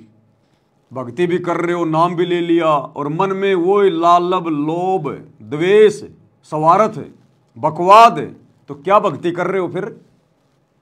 तो नाम भी ले लिया संगत ने, गुरु जी के परिवार ने भी नाम ले रखा है, कोऑर्डिनेटर ने भी नाम ले रखा है, और मन में वो राग द्वेष लोभ लालच स्वार्थ बकवाद। बकवाद तो राजनेताओं के पीछे रैलियों में जा जाके कर दी, बकवाद कर दी हरियाणा की जाट धर्मशाला में 1 करोड़ रुपया लगा के 5वां फ्लोर बना के, और बकवाद कर दी स्टेडियम बनवा के लोभ लालच में आके, ताकि गांव वाले हमारे धनाना आश्रम का विरोध ना करें, गांव वालों को जो है खुश कर दो। स्टेडियम बना दिया करोड़ों रुपए का कि बच्चे खेलते रहेंगे बैडमिंटन। जाटों के आरक्षण में जाके बैठ गए, करोड़ों रुपया दे दिया। क्या लगते हैं तुम्हारे फूफा जी लगते हैं क्या वो? क्या मतलब था तुम्हारा भक्ति में आने के बाद किसी के आरक्षण में जाके बैठना? तो ये बकवादें, गुंडों की सीबीआई जांच, बकवादें, महाबकवादें। अरे आम नकली संतों के भगत भी गुंडों की सीबीआई जांच का समर्थन नहीं कर सकते। बता दो, उस राजस्थान के गैंगस्टर आनंदपाल सिंह की सीबीआई जांच का समर्थन किसी भी संत ने किया हो तो, किसी भी संत के भक्तों ने किया हो तो, और नालायकों तुम कहते हो कि हम तत्वदर्शी संत के भगत हैं, और तुम जाके उसकी रैलियों में बैठ गए, उनके धरने में जाके बैठ गए राजपूत करणी सेना के साथ में। तुम्हारी बुद्धि में कीड़े चल रहे हैं, कीड़े, काल बैठा है तुम्हारी बुद्धि पे। बता दो किसी भी संत ने हरियाणा के जाट आरक्षण का समर्थन किया हो तो। अरे संत अगर इस काल के लोक में आरक्षण के लिए लड़ाई लड़ेंगे तो अपने भक्तों का क्या खाक मोक्ष करवाएंगे? तो तुमने हर जगह गुरुजी का नाम बदनाम किया, हर जगह ये इतिहास बन गए। आने वाले समय में ये समाज तुम्हारी धोती सी धोएगा, तुम बोलने के लायक नहीं रहोगे आने वाले समय में, क्योंकि गुरुजी तो आने वाले समय में सब बातों से अपना पल्ला झाड़ लेंगे कि भैया मैंने कोई आदेश नहीं दिया, मैंने जो आदेश दिया वो मेरे सत्संगों में देख लो, सुन लो, इसके अलावा कोई आदेश नहीं है मेरा। फिर कहां जाओगे? फिर किसके आदेश थे? किसके थे पीले पर्चे? किसके आदेश से गुंडू की सीबीआई जांच में बैठे थे, 5-5 लाख रुपए दे रहे थे? किसके आदेश से जाट आरक्षण में बैठे थे, करोड़ों रुपया दे दिया? किसके आदेश से जाटों की धर्मशाला बनवा रहे हो, स्टेडियम बनवा रहे हो, बकवादे कर रहे हो, हॉस्पिटल खुलवा रहे हो? किसके आदेश से? गुरुजी तो पल्ला झाड़ेंगे भैया, क्योंकि वो परम संत है। अगर उसकी बातें दोगली हो गई तो धरती पे कोई उसकी भक्ति नहीं करेगा। एक तरफ गुरुजी कह रहे हैं कि मेरे भगत ने मोबाइल में वीडियो गेम भी नहीं देखना, कोई ताश खेल रहा है उसके पास भी नहीं बैठना, और यदि वही गुरु एक तरफ अगर स्टेडियम बनवा रहा है तो वो गुरु दोगला है। उस गुरु की भक्ति फिर दुनिया नहीं करेगी। एक तरफ गुरु कह रहा है कि जगतकार भगत का 36 का आंकड़ा है, साधु सेती कि दुनिया सेती दोस्ती पड़े भजन में भंग, और यदि वही गुरु गुंडों की सीबीआई जांच का समर्थन करने का आदेश दे रहा है, उनके रैलियों में जाने का आदेश दे रहा है, तो वो गुरु दोगला है। उस गुरु की भक्ति आने वाले समय में दुनिया नहीं करेगी। एक तरफ गुरु कह रहा है कि भक्ति का और राजनीति का कोई संबंध नहीं है, ये तो हानि का सौदा है भक्ति में राजनीति, और यदि वही गुरु तुम भक्तों से कभी कांग्रेस को और कभी बीजेपी को वोट डलवा रहा है तो वो गुरु दोगला है, वो गुरु नहीं है। फिर आने वाले समय में दुनिया उसकी भक्ति नहीं करेगी। तो ये वर्तमान समय परीक्षा का समय था, और संगत धोखा खा गई, धोखा ज्ञान को आधार ना बना के, और गुरु की आड़ में तुम लोगों के कर्म फुड़वा दिए गुरु के परिवार ने, इन कोऑर्डिनेटरों ने। अन्यथा एक भी माई का लाल, मैं चैलेंज करता हूं, ये पवन दास चैलेंज करता है, एक भी माई का लाल सतलोक आश्रमों से जुड़ा हुआ कोई कोऑर्डिनेटर, कोई भी संगत वाला, मुझे सतगुरु रामपाल जी का एक भी वो आदेश दिखा दो ऑडियो में, वीडियो में, जिन्होंने 2019 में कांग्रेस सरकार को वोट डालने का आदेश दिया हो, या 2024 में बीजेपी सरकार को वोट डालने का आदेश दिया हो, या हरियाणा के जाट आरक्षण में जाके बैठने का आदेश दिया हो, या आनंदपाल जैसे गुंडे की सीबीआई जांच करवाने का आदेश दिया हो, या धनाना का स्टेडियम बनाने का आदेश दिया हो, या अयोध्या में भंडारा लगाने का आदेश दिया हो, या इन आश्रमों में दुनिया भर का पाखंड करने का, ये कबीर का झोपड़ा बनाना, लहर तारा तालाब बनाना, जुलाओं का कुआं बनाना, आश्रम में रंगोलियां बनाना, ये मिट्टी के गधे और बैल बनाना, एक भी माई का लाल चैलेंज करता हूं, अगर असल बाप की पैदाइश हो, अगर असल में तुमने अपनी मां का दूध पिया है और अपने आप को संत रामपाल जी का भगत कहते हो, एक भी माई का लाल मुझे कोई भी आदेश दिखा दो मेरे गुरु का। फिर किसके आदेश से कर रहे हो तुम ये बकवाद? अरे किसके आदेश से कर रहे हो फिर ये बकवाद, जब तुमने अपने गुरु के मुंह से सुना ही नहीं, तुम्हारे गुरु का किसी भी सत्संग में कोई आदेश ही नहीं। इसको कहते हैं काल प्रेरणा। काल प्रेरणा, काल की भांग का नशा चढ़ रखा है, तुम्हें पता ही नहीं है कि हम क्या कर रहे हैं। तुम्हें चाहे कोई गधे पे बैठा दो गुरु जी का नाम लेके, चाहे कोई हाथी पे बैठा दो, तुम्हें असर ही नहीं पड़ता। तो ऐसे बाखबर को परमात्मा ऊपर नहीं लेके जाता। फिर ऐसे बेखबर परमात्मा के योग्य नहीं है। अरे जिनको गू का और गोबर का नहीं पता कि गू का टेस्ट कैसा होता है और गोबर का टेस्ट कैसा होता है, उनको चाहे कोई गू खिला दो चाहे गोबर खिला दो, उनको पता ही नहीं है। चाहे आश्रम में भंडारा लगा दो और चाहे अयोध्या में राम मंदिर में भंडारा लगा दो, इनको पता ही नहीं चलता हम क्या कर रहे हैं। तो ऐसे भक्ति नहीं चलेगी। यही बात कह रहे हैं गुरुदेव भगवान, ये नाम भी ले लिया और फिर बकवाद वही नहीं चलेगा। और खूब सेवा भी करते हो, भक्ति भी करते हो, अच्छी बात है। और मन में वही उठा पटक और दोष द्वेष लालच लोभ भरा है तो क्या भक्ति करी? कुछ नहीं। एक समय की बात है, गोपीचंद तथा भर्तरी ये दोनों राजा थे। गोपीचंद और भर्तरी दोनों राजा थे। कथा सुना रहे हैं गुरुदेव। उन्होंने राज्य भी त्याग दिया, गुरु से नाम भी ले लिया गोरखनाथ से, लेकिन लोभ लालच फिर भी नहीं छूटा। किसी ने पान खा के थूक रखा था, चांदनी रात में चमक रहा था, उसने लाल समझ के हाथ मारा उस पे। बोला यार भाई तू राज्य छोड़ के आ गया हैं और तेरी नीयत फिर भी वही है। तो इसी प्रकार ये गुरु का परिवार, ये कोऑर्डिनेटर कह रहे हम भक्ति कर रहे, हम सतलोक जाएंगे, इंद्र दा राज कागदा विष्टा ना भोगा इंद्राणी नू, और हरियाणा के जाटों को भोग रहे हो, उनके आरक्षणों में जाके उनकी जूतियां चाट रहे हो, गुंडों को भोग रहे हो, गुंडों की सीबीआई जांच का समर्थन कर रहे हो, तुम काल को भोग रहे हो, अयोध्या में जाके भंडारा लगा रहे हो, तुम अपने स्वार्थ में आके, लोभ लालच में आके, अपने स्वार्थ में आके भर्तरी की तरह, और स्टेडियम बनवा दिया तुमने ताकि हमारा आश्रम बन जाए, गांव वाले रोका टोकी ना करें। तो क्या अंतर है? अरे क्या अंतर रह गया फिर गोरखनाथ की भक्ति में और सतगुरु रामपाल जी की भक्ति में? ये कथाएं क्यों सुना रहे हैं गुरुदेव? नालायको, इतने वर्षों तक ये कथाएं गुरुजी अगर किसी गधे को सुनाते ना, वो गधा भी सतलोक जाने के लिए तैयार हो जाता, लेकिन तुम्हारी गंदी वृत्ति सूअर की तरह यहीं पर गंदगी में नाक रगड़ने की बनी हुई है। क्या कह रहे हैं गुरुदेव? गोपीचंद तथा भर्तरी ये दोनों राजा थे, और राजाओं के पास कोई कमी नहीं होती धन की, सारा सुख होता है, पैसे हीरे मोती लाल। परमात्मा पाने के लिए उस सारे सुख को छोड़कर और गोरखनाथ जी के शिष्य बन गए। कति त्यागी बैरागी हो गए, तन पर एक लंगोट रखें, हाथ में करमंडल, जैसा उनका वेशभूषा होती है वो रखते। एक दिन गोपीचंद और भर्तरी जा रहे थे रात्रि में, चांद की रोशनी अच्छी थी, किसी ने रास्ते में पान खाकर थूक रखा था और उसका बुलबुला सा बन गया। ये दोनों वहां जा रहे थे तो चांद की रोशनी में वो बुलबुला सा चमका। भर्तरी को लगा कि ये लाल पड़ा है, लाल हीरा। उसने एकदम उस पर हाथ मारा ठाण खातर, उसका हाथ धस गया थूक में। अरे गोपीचंद हंसे। गोपीचंद बोले नाथ जी क्या मिल गया ऐसा, कैसे बैठ गए चलते चलते? हाथ ने बुला रहा तारा गजब हुई हो, लक्ष्य थूक रखा था, मैंने सोचा लाल है।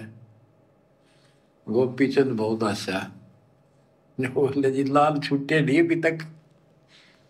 बोला भाई ये मन बड़ा निकम्मा है, मैंने सोची अब ठा लिया पड़ा पड़ा के काम होगा, इधर भंडारे कराएंगे, खर्च कर देंगे। तो इसी प्रकार भाई और बहनों, उस गोपीचंद की तरह ये सत्सेवक भाई बहन गुरुजी के परिवार पे हंस रहे हैं, इस लाखों की मूर्ख संगत पे हंस रहे हैं। ये राजनीति, ये काल का थूक है जो इनको चमकता हुआ लाल दिखाई दे रहा है, इन सतलोक आश्रम वालों को, गुरुजी के परिवार को, कोऑर्डिनेटरों को। वो काल का थूक है, टट्टी है काल का।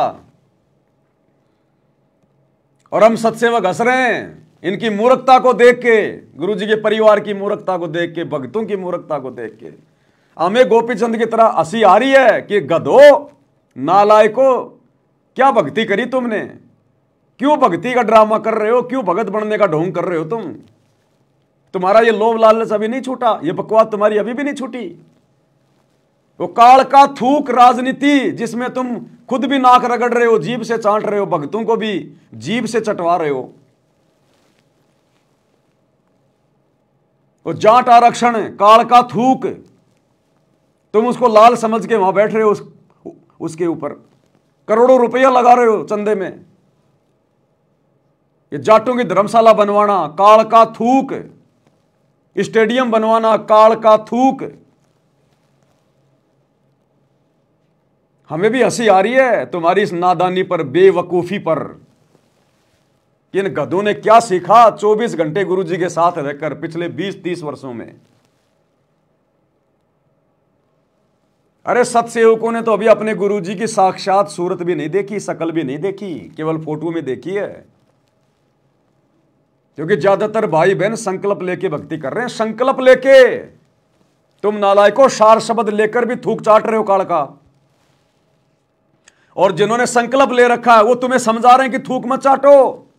नालायकों क्या समझा तुमने गुरुजी से? फिर क्या तुमने ज्ञान समझा? क्या भक्ति करी फिर तुमने? अभी भी तुम थूक ही चाट रहे हो दुनिया का। तो हमें हंसी आ रही है भर्तरी गोपीचंद की तरह।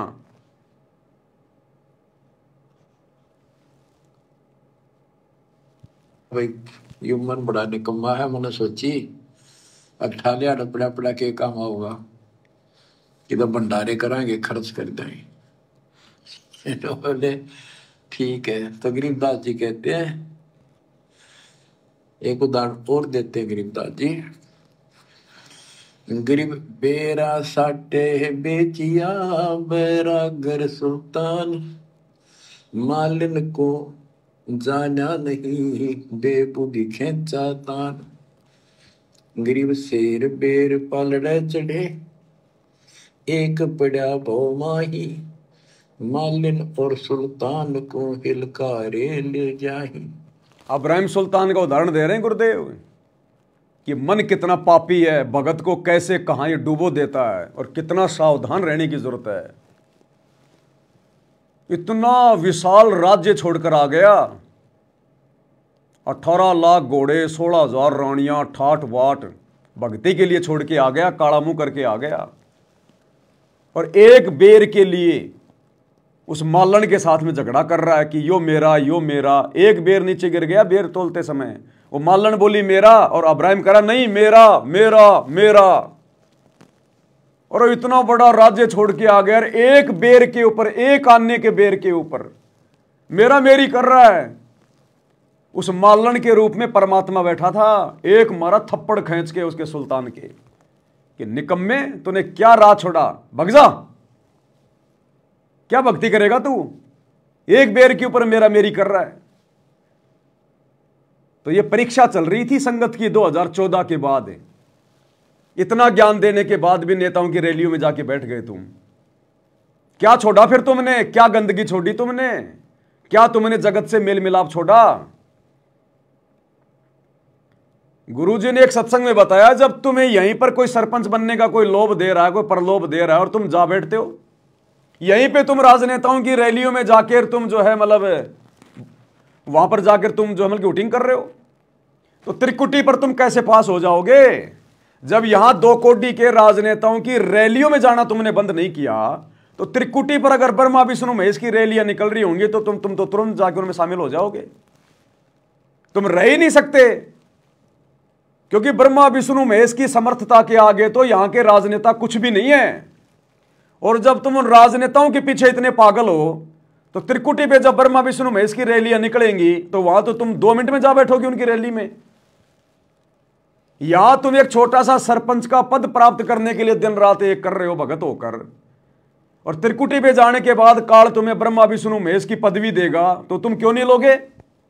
जब तुम एक सरपंच की पदवी नहीं छोड़ रहे, तो तुम्हें जब कोई विष्णु की पदवी देगा, उनके लोक में तुम्हें कोई गण बनाने की लोभ लालच देगा काल त्रिकुटी पे, तो तुम तो तुरंत जा बैठोगे उनकी गोद में। तो ये गंदी व्यक्ति तो छुड़वाना चाहते हैं गुरुजी इस ज्ञान को देके। यही तो देख रहे हैं गुरुजी जेल में बैठ के कि इनके मन की वो गंदी सोच, वो नकारात्मक सोच, वो गंदी वृत्ति छूटी या नहीं छूटी। मेरे ज्ञान का इनके ऊपर कोई असर हुआ कि नहीं हुआ? ये अब भी ये दुनिया की जूतियां चाटने में लगे रहेंगे। तो ये परीक्षा चल रही थी और जितनी भी बकवादें तुमने कर दी और संगत से करवा दी, सबके नंबर कट हो गए, सब फेल हो गए, सबके टायर फट गए, पंचर भी नहीं निकलेगा अब तो। तुम सोचो नाम शुद्ध करवा लेंगे बात बन जाएगी, टायर ही फट गया, टायर ही फाड़ दिया तुमने, इतनी बकवादें कर दी। तो गुरुजी कहते फिर क्या छोड़ा फिर तुमने। अरे इब्राहिम सुल्तान को तो बेचारे को इतने सत्संग सुनने को नहीं मिल रहे थे, उस समय मोबाइल नहीं थे, विज्ञान नहीं थी, इसलिए उसने गलती कर दी, पहचान नहीं पाया वो। तुमने क्या दुनिया भर के सत्संग सुनते हो, दिन रात मोबाइल लगा के कान में, और काम सारे वही काढ़ के करते हो तुम। तो जब उसके थप्पड़ मार दिया गुरुजी ने, तो तुम्हें छोड़ेंगे क्या? तुम्हें छोड़ेंगे? अभी परीक्षा चल रही है, रिजल्ट आने दो, रिजल्ट में पता चलेगा तुमने क्या क्या गलतियां करी, क्या क्या उसका परिणाम आया है। अभी तो तुम्हें हम सत्सेवक गुरुद्रोही लग रहे हैं। अभी परीक्षा चल रही है, रिजल्ट आने दो, रिजल्ट में पता चलेगा कौन मेरिट में आया और कौन हो गया डिसमिस, और रिजल्ट पे पता चलेगा। बच्चा एक दूसरे को कहे तू फेल हो गया, तू पास हो गया, उससे बात नहीं बनती। वो तो जब रिजल्ट आएगा अखबार में तब पता चलेगा कौन फेल हुआ और कौन पास हुआ है। तो वर्तमान में जो बकवादे कर रहे हो ना, इन बकवादों का पता चलेगा आने वाले समय में। मालिन और सुल्तान को हिलकारे ले जाही, 2.5 लाख की पावड़ी, 1 पैसे का बेर, देख अदब सुल्तान को कैसी डारी मेर। कहते 2.5 लाख के जूती थी जिसमें लाल और हीरे पन्ने जुड़े हुए थे, और 1 पैसे का बेर। यानी मालन ने कहा कि बेर जो है 2.5 आने का शेर दूंगी, 2 आने के शेर। भूख लगी थी सुल्तान को, जो घर छोड़ कर चला और सब त्याग दिए थे, कंबल लपेट रखी थी साल सा शरीर पर, और जूती पहन रहा था वो कीमती। भूखा मरे था तो उसने कहा बना बेर दे दे या दोनों जूती रख लेते, ये 2.5 लाख कीमत है। वो 2 अन्य के बेर, 1 शेर तुलवा लिया और जूती धर दी। तोलते समय 1 बेर पालने से नीचे गिर गया तराजू से। सुल्तान ने ठाया फटदेश, और मालन ने उसके ऊपर हाथ रख लिया कि मेरा है। सुल्तान का मेरा। परमात्मा कहते हैं यूं देखा अदब सुल्तान ने कैसे छोड़ी मेरे, यानी के लालच छोड़ा। अरे लालच तो नो का नो बिना बैठा तो अंदर मन में वो बकवाद बता, ये नहीं विचार किया 2.5 लाख की पावड़ी जुत्ती डाल दी 1 पीसे के बेर के ऊपर, क्यों बकवाद कर रहे हैं। तो ये सारी दोष आपान निकालना पड़ेगा। 2.5 लाख की जूतियां पैर में पैर रखी हैं, ऐसो आराम छोड़ के आ गया और राज्य छोड़ के आ गया, और 1 आने के बेर पे लड़ाई झगड़ा कर रहा है। अरे नालायको, ये सतभक्ति देख के तो गुरुजी ने हमें देवताओं से भी उत्तम बना दिया। आज ब्रह्मा विष्णु महेश का भी इतना सम्मान नहीं है जितना आप और हमारा है भक्ति मार्ग में। और तुम नालायकों उन जाटों के पास पहुंच गए, उनकी धर्मशाला बनवा के गले में 2 फूलों की माला डलवा कर सम्मान प्राप्त करने के लिए। अरे अगर ये कर्म ही फोड़ने थे तो संगत से फुड़वा लेते, जगत वालों से क्यों फुड़वाए। अरे धनाना आश्रम में कर्म फुड़वा लेते, अपने हॉस्पिटल का उद्घाटन कर देते, नारियल वारियल फोड़ देते, और भक्तों के हाथ में 5-10 मालाएं पकड़ा देते और कह देते कि भक्तों हम गुरुजी के दोनों लड़के नारियल फोड़ेंगे, और नारियल फोड़ते ही हमारे गले में माला डाल देना। अरे कर्म फुड़वाने लेते तो अपने घर में फुड़वा लेते, नालायकों बाजार में जाके क्यों फुड़वाए। तो क्या छोड़ा तुमने। इसलिए गुरुजी कहते हैं राज त्यागना सहज है, सहज नारी का ने, ये मान बढ़ाई ईर्ष्या दुर्लभ तजनाइए। सतगुरु के दरबार में है ग्राहक कोटि अनंत, 4 चीज ये चाहते रिद्धि सिद्धि मान महंत। ये तो मान बढ़ाई के भूखे हैं। कोई एक आधा होता है सतगुरु के दरबार में जिनको भक्ति चाहिए, परमात्मा चाहिए, बाकी तो मान बढ़ाई वाले गधे हैं, गधे। और ये दिखाई दे गए। अगर परमात्मा ये परीक्षा ना लेता बरवाला कांड के बाद, कैसे पता चलता कि कितनी बड़ी गंदगी गुरुजी के बेटा बेटी में भरी है, गुरुजी के भाई में भरी है, इन कोऑर्डिनेटरों में भरी है। ये तो कति कोयले हैं, कोयले। कोयले को कितना घिसलो काला काला आएगा। इनके अंदर बकवाद ही बकवाद है और कुछ नहीं है इनके अंदर। और कोयले की खान में भैया चाहे तुम कितना ही सावधानी बरत लो, तुम्हारे दाग लगेगा ही लगेगा। इन आश्रमों में कितना ही तुम भगत बन लो, तुम्हारी मर्यादा टूटेगी टूटेगी। कोयले की खान में कितना ही जतन करो, काजल का दाग भाई लागे ही लागे।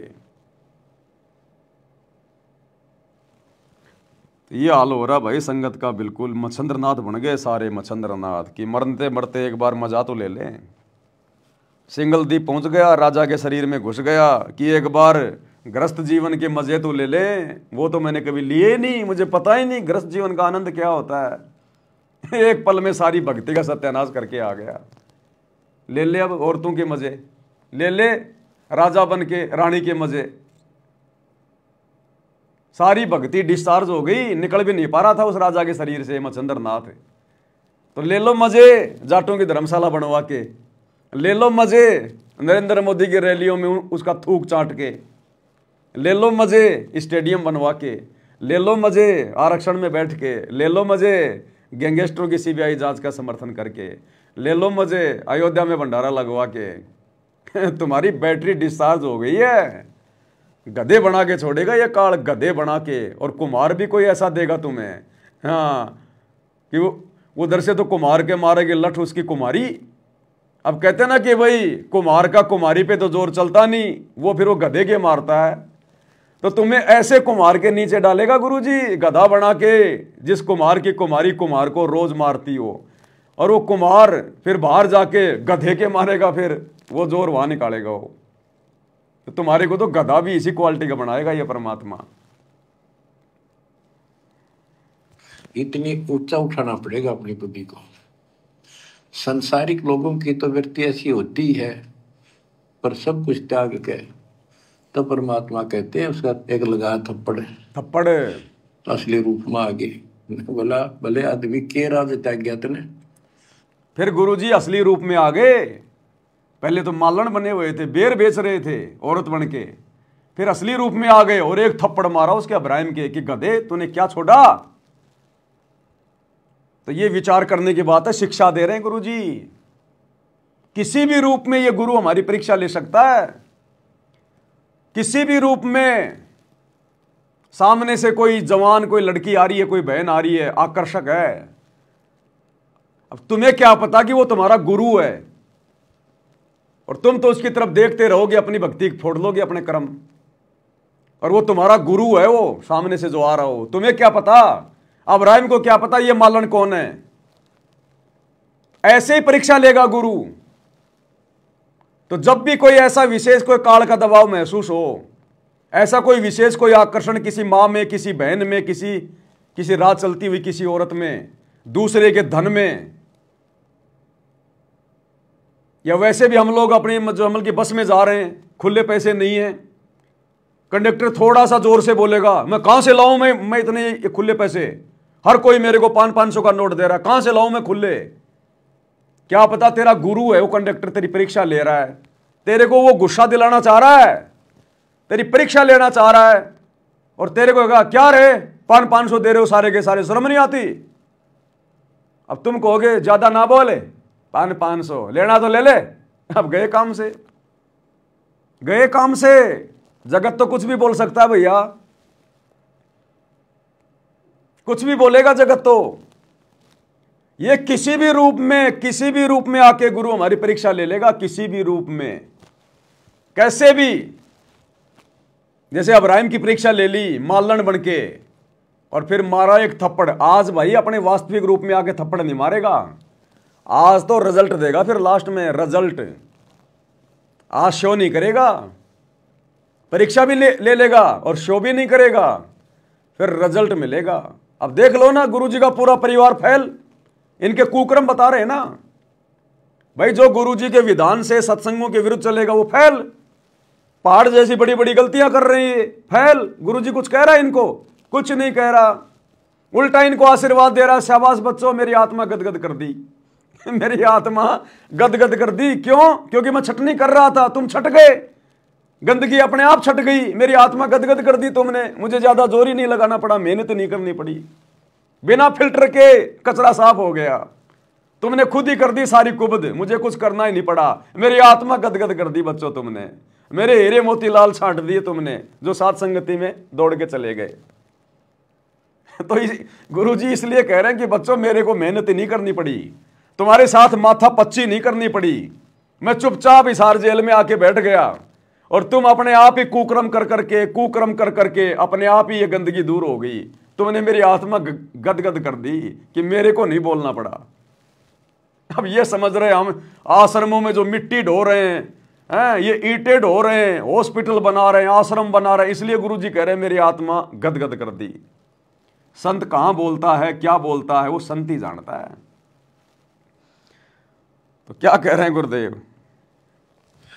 असली रूप में आ गए। बोला भले आदमी के राज त्याग गया तने, एक थप्पड़ मारा तो राज अंदर ही लिए फिर रहा है। अपनी भूल का एहसास हुआ, महाराज बहुत नीच सही मन, देख कितनी बकवास भरी है, बहुत बड़ी गलती होगी, दया करो। तो बच्चों इस प्रकार आपने भी थोड़ा सा ऊंचा उठना पड़ेगा। परमात्मा के लिए छोटी मोटी बातों पर अड़ंगा नहीं अड़ाना चाहिए। संसारी लोगों की रीति किसी हो, पर अपनी धर्म नीति को आगे रखे, उसके कारण गुरुदेव कह रहे हैं सांसारिक लोगों की नीति कैसी भी हो, लेकिन भगत ने अपनी धर्म नीति को आगे रख के चलना चाहिए। धर्म नीति, भगत की धर्म नीति क्या है? गुरुजी का ज्ञान, गुरुजी के सत्संग, मर्यादा, ये भगत की धर्म नीति है, ये हमारा धर्म है। तुमने अपने धर्म की कर दी ऐसी की तैसी, सारे उल्टे काम कर करके, गुरुजी को दुखी करके, बकवादे करके, तो क्या बचेगा तुम्हारे पास में? बड़ी बातों पर अड़ंगा नहीं अड़ाना चाहिए। संसारी लोगों की रीति किसी हो, पर अपनी धर्म नीति को आगे रखे, उसके कारण आप ऊपर उठ जाओगे। गरीब 9 लख नानक नाद में 10 लख गोरख तीरे, लाख दत्त संगी सदा चरणों चरत कबीर। गरीब 9 लख नानक नाद में 10 लख गोरख पास, अनंत संत पद में मेले कोटि तेरे रविदास। गरीब रामानंद से लक्ष्य गुरु त्यारे शिष के भाई, चेलों की गिनती नहीं पद में रहे समाये। गरीब खोजी खालक को मेले ज्ञानी के उपदेश, सतगुरु पीर कबीर हैं सबका हो उपदेश। गरीब दुर्वासा और गरुड़ से कीना ज्ञान समोद, अरब रामायण मुख कही वाल्मीकि को शोध। परमात्मा जो भी भक्ति पर लगे हुए हैं उन्हें अपने बच्चों को सबको मिलता है। दुर्वासा से मिले, गरुड़ से मिले, काकभूषण से मिले, शिव जी से मिले, विष्णु जी से मिले, ब्रह्मा जी से मिले, सबको मिलते हैं। देवी जी से मिले, ये नहीं छोड़ते किसी को। हमारी बुद्धि काल में कभी घुमा रखी है, ये बात हमारा समझ में आइए को नहीं। अब क्या बताते हैं कि वाल्मीकि के रूप में पांडवों की अश्वमेघ यज्ञ में परमात्मा ने कैसा कमाल किया। गरीब फिर पांडवों की यज्ञ में शंख पचायन टेर, 12 कोटि पंडित जहां पड़ी सबन की मेर। गरीब फिर पांडवों की यज्ञ में शंख पचायन टेर, 12 कोटि पंडित जहां पड़ी सबन की मेर। यानी सब की मरोड़ निकल गई जब पांडवों के अश्वमेघ यज्ञ में परमात्मा ने सुपथ रूप में, वाल्मीकि रूप में जाकर शंख बजाया। उसमें 12 करोड़ पंडित बैठे थे। गरीब 33 कोटि यज्ञ में आए, सहस 88 सारे, 12 कोटि वेद के वक्ता, सुपच का शंख बजारे। होय होय। कहते पांडवों की यज्ञ में 33 करोड़ देवता, 88,000 ऋषि और 12 करोड़ वेद के कंठ से याद करने वाले, डेली पढ़ने वाले पंडित, वह उनसे वो काम सिद्ध नहीं हुआ। और सुपच उस हरिजन शूद्र वाल्मीकि से वो शंख बजा। यानी भक्ति ये बताते हैं मनुष्य जीवन प्राप्त करके जाति से कोई लिंक नहीं मौलिक का, ना किसी मजहब धर्म से। वो परमात्मा की भक्ति सच्ची हो, उससे सब कुछ प्राप्त होता है। गरीब फिर पंडों के यज्ञ में शंख पंचायन टेरे, 12 कोटि पंडित जहां पड़ी सबन की मेर।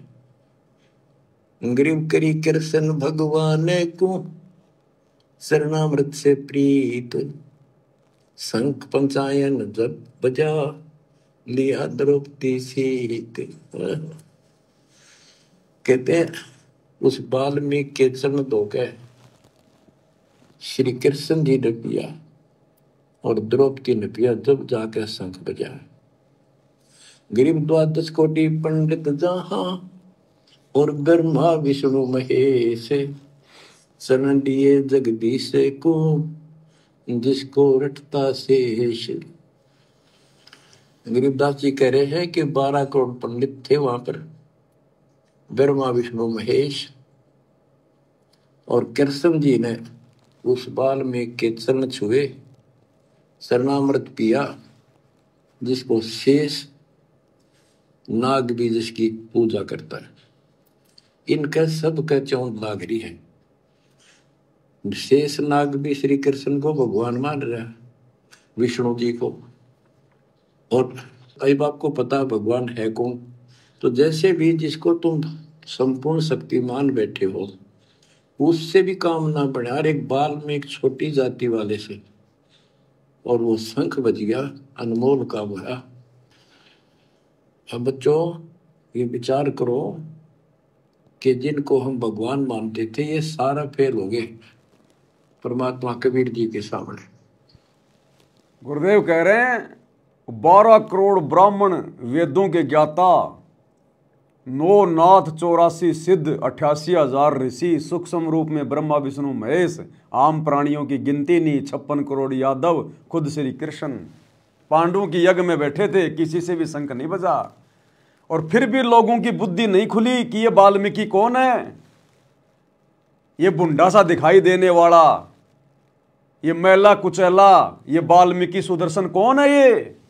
फिर भी आंख नहीं खुली किसी की और भगवान से वंचित रह गए। तो वर्तमान में ये वेद, चारों वेद, गीता जी, कुरान, पुराण, बाइबल, गुरु ग्रंथ साहिब, सदग्रंथ साहिब, कबीर सागर, ये सतयुग से लेकर वर्तमान तक ये बड़े बड़े आचार्य, शंकराचार्य, मंडलेश्वर, महंत, संत, मुल्ला, मौलवी, ये काजी, पीर, पैगंबर, कुतुब, ओलिया, कोई भी तो नहीं खोल पाया इनको, इनका रहस्य नहीं बता पाया, इनका सार नहीं बताया। और हरियाणा के एक रामपाल जी ने ये सारा भेद खोल दिया। और फिर भी लोगों की बुद्धि नहीं खुल रही, उनके खुद के भक्तों की बुद्धि नहीं खुल रही, 90% की जो सतलोक आश्रमों से जुड़े, कि सतगुरु रामपाल जी फिर कौन है। क्या मां के गर्भ से जन्म लेके आने वाला एक आम प्राणी होगा। फिर भी भक्तों की आंख नहीं खुल रही, अपने गुरु में परमात्मा नजर नहीं आ रहा, कबीर जी नजर नहीं आ रहा, हरियाणा का रामपाल जाट ही दिखाई दे रहा है, अपने जैसा मानुष ही समझ रहे हैं, मां के गर्भ से जन्म लेकर आया हुआ मान रहे हैं। तो भैया जिस प्रकार द्वापर में वो बड़े बड़े पंडित मान बड़ाई में आके धोखा खा गए और भगवान को नहीं पहचान पाए, नहीं तो चरण पकड़ लेते उसी समय, आत्म कल्याण हो जाता, गधा कुत्ता नहीं बनना पड़ता उनको, आज पिछली पीढ़ी में ला छोड़ता परमात्मा। तो इसी प्रकार वर्तमान में पिछली पीढ़ी में आकर भी हम भक्तों की आंखें नहीं खुल रही, ऐसे समर्थ गुरु को नहीं पहचान रहे, भगवान को नहीं पहचान रहे, जिन्होंने पूरी दुनिया के धर्म ग्रंथ खोल के रख दिए। पूरे अध्यात्म को खोल के रख दिया। ब्रह्मा विष्णु महेश की जन्म और मृत्यु बता दी, इनकी आयु बता दी, अक्षर पुरुष तक की बता दी, जिसके बारे में कोई जानता भी नहीं था। पूरी सृष्टि रचना खोल दी, ऊपर के चारों लोक खोल दिए। साहेब ने भेद दिया सब खोला अपनी सतलोक राजधानी का। और फिर भी अपने जैसा मां के गर्भ से जन्म लेकर आए हुआ मानुष मान रहे हैं। इसलिए तो गरीबदास जी बार बार कह रहे थे कि गलती मत करना, गुरु मानुष कर जानते वो नर के ये अंधे, ओए दुखी संसार में आगे यम के फंदे। तो सौभाग्य सत्सेवक भाई बहनों का, जिन्होंने अपने गुरु जी को पहचान लिया, अपने गुरु को परमात्मा मान लिया, कबीर देव मान लिया, और नकली कबीर देव की फोटो फाड़ फाड़ के फेंक दी, दाढ़ी मूंछ वाले नकली कबीर की। ना जून के महीने में उसका कबीर प्रकट दिवस मनाते हम। तो पहचाना किसने है? केवल सत्सेवकों ने। कहते हैं गरीब द्वादश कोटि पंडित जहां और ब्रह्मा विष्णु महेश, शरण दिए जगदीश ने जिसको रटता शेष। गरीब वाल्मीकि के बाल सम नाही तीनों लोक, सुर नर मुनिजन कृष्ण समेत पंडो पाई पोख। बच्चों, ये आप महाभारत में भी सुना करते पहले हम खूब, और ये क्या करते प्रश्न तो उठाया करते, कृष्ण जी से शंख नहीं बजा और उस वाल्मीकि सुपर सुदर्शन से कैसे बच गया। तो वो हमारे धर्म गुरु जैसा उत्तर देते हम उन्हें सच्चा मान लिया करते, सत्य है, क्योंकि स्वयं ज्ञान नहीं था। वो कहा करते थे कि सुदर्शन उनका परम भगत था। भगवान भगत को महिमा देते हैं। ये तो ये बात दिमाग में 33 करोड़ देवता, 88,000 ऋषि, ब्राह्मण 12 करोड़, क्या उनमें उसका कोई भगत नहीं था? श्री कृष्ण ने खा ली रोटी, शिव जी ने खा ली, ब्रह्मा जी ने भोजन पा लिया। ये तो यही बात समझ में यह कहानी के थी। तो ये तत्व ज्ञान था, ये उड़ जा रखा था। 9 मन सूत, कबीर साहब कहते 9 मन सूत उड़ जिया, ऋषि रहे जखमार, सतगुरु ऐसा सुलझाते उड़ जिया ना दूजी बार। कबीर साहब क्या कहा करते थे 650 साल पहले कि 9 मन सूत उड़ जिया, ऋषि रहे जखमार, और सतगुरु ऐसा सुलझा दे उलझे न दूजी बार। क्या 650 साल पहले उस दाढ़ी मूछ वाले कबीर ने यह ज्ञान सुलझाया था? क्या नहीं सुलझाया। किसी को वेद नहीं पढ़ाए उस कबीर ने 650 साल पहले, किसी को गीता नहीं पढ़ाई, किसी को बाइबल नहीं पढ़ाई। वो एक अनपढ़ की भूमिका कर रहे थे। उन्होंने ये सूत नहीं उलझाया, ये आध्यात्मिक ज्ञान नहीं सुलझाया 650 साल पहले। उन्होंने भी ऑप्शन छोड़ दिया कि सतगुरु ऐसा सुलझा दे उलझे न दूजी बार, कि इसको तो सच्चा सतगुरु सुलझाएगा। क्यों भाई? भगवान था ना, सुलझा देता 650 साल पहले। अब तुम कहोगे नहीं वो तो ठीक का समय नहीं था इसलिए नहीं सुलझाया, आज है ठीक का समय। तो आज अगर ठीक का समय है तो फिर वही कबीर क्यों नहीं आया? अरे फिर वही दाढ़ी मूछ लगा के क्यों नहीं आया? आ जाता फिर वही दाढ़ी मूछ लगा के सुलझाने के लिए, क्योंकि तो ठीक का समय आ गया ना। तो अब आ जाता दाढ़ी मूछ लगा के, तो अब सुलझाया है ये 9 मन सूत उलझा हुआ आध्यात्मिक ज्ञान। किसने? सतगुरु रामपाल जी ने। जिस आध्यात्मिक ज्ञान को वो दाढ़ी मूछ वाला कबीर भी नहीं सुलझा पाया 650 साल पहले, उस ज्ञान को आज सतगुरु रामपाल जी ने सुलझाया। इसलिए करें सतगुरु ऐसा सुलझा दे उलझे न दूजी बार। तो सतगुरु की भूमिका कौन करता है? कबीर भगवान। आज हम सतगुरु किसको कहते हैं? अपने गुरु जी को। और सतगुरु की क्या परिभाषा है? ना सतगुरु जननी जने और जाके माना बाप, पिंड ब्रह्मंड से रहित है नावा तीनों ताप। ये ज्ञान को आधार बनाना पड़ेगा। परमात्मा ने सामने थाली रख दी, अब तुम्हारे मुंह में नहीं ठोकेगा। तत्व ज्ञान दे दिया परमात्मा ने, निष्कर्ष तुमने निकालना पड़ेगा गुरु जी के सत्संगों का। गुरु जी नहीं देगा तुम्हें बना बना के जलेबी। अब तुम्हारे हाथ थोड़ी कटे हुए हैं कि तुम्हारे मुंह में भी भगवान ठोकेगा इस ज्ञान को। अब जानवर थोड़ी है। अरे जानवर को भी उसका मालिक मुंह में दे दे के नहीं खिलाता, उसके सामने पटक देता है। जिसको भूख है खा लेगा, नहीं तो मरो। तो सतगुरु के सत्संगों को खुद ही समझना पड़ेगा, चिंतन मनन करना पड़ेगा, साध संगति से जुड़ना पड़ेगा, भीख मांगनी पड़ेगी, तब ये सद्बुद्धि देता सतगुरु, ऐसे नहीं देगा। तो ये उलझा हुआ ज्ञान आस उलझाया। सतगुरु की वाणी है अनमोल, इसे ना समझ सके अनबोल। साहिब का भेद दिया सब खोल, साहिब ने भेद दिया सब खोला अपनी सतलोक राजधानी का। आज खोला वो सारा भेद, 650 साल पहले दाढ़ी मूछ वाले कबीर ने नहीं खोला भेद। उस समय तो मना कर दिया था कि धर्मदास मेरी लाख दुआई, ये मूल ज्ञान कहीं बाहर न जाई, कि इस मूल ज्ञान किसी को मत बताना। आज है उस मूल ज्ञान का डंका पीट दिया सतगुरु रामपाल जी ने। साहिब ने भेद दिया सब खोला अपनी सतलोक राजधानी का। आज खोला भेद, तो कौन हुआ फिर असली साहिब, असली कबीर, असली सतगुरु, सतगुरु रामपाल जी। अब ये 9 मन सूत सुलझ गया, अब इस कलयुग मत उलझेगा नहीं बच्चों। अजब गजब कर दिया दाता ने आपके ऊपर कलम तोड़ दी, ऐसा अजब गजब कर दिया दाता ने। कौन से दाता ने कर दिया अजब गजब? सतगुरु रामपाल जी ने किया अजब गजब। सारे शास्त्रों का निचोड़ निकाल के दे दिया, शत भक्ति मार्ग दे दिया, पूरा भक्ति का कोर्स दे दिया, और हिसार जेल में बैठ के 76 एक घंटे के वीडियो भेज के अजब गजब कर दिया। भूतो न भविष्यति, भक्ति इतिहास में कभी ऐसा नहीं हुआ कि जेल में बैठ के किसी ने 1 घंटे के सत्संग बाहर भेजे हों, ना कभी आगे होगा और ना आज से पहले कभी हुआ। भूतो न भविष्यति। तो अजब गजब किसने कर दिया? सतगुरु रामपाल जी ने किया, उस दाढ़ी मूछ वाले नकली कबीर ने नहीं किया। कहाँ है वो? दिखाई भी नहीं देता, कहाँ छुप के बैठा हुआ है, सामने क्यों नहीं आता? काल थोड़ी है जो डर लग रहा है, कोई शराब लगा हुआ है, सामने आए दाढ़ी मूछ वाला कहाँ है? तो किसने किया सामने आके सारा काम? सतगुरु रामपाल जी ने। तो ये है रियल कबीर, इसने किया अजब गजब।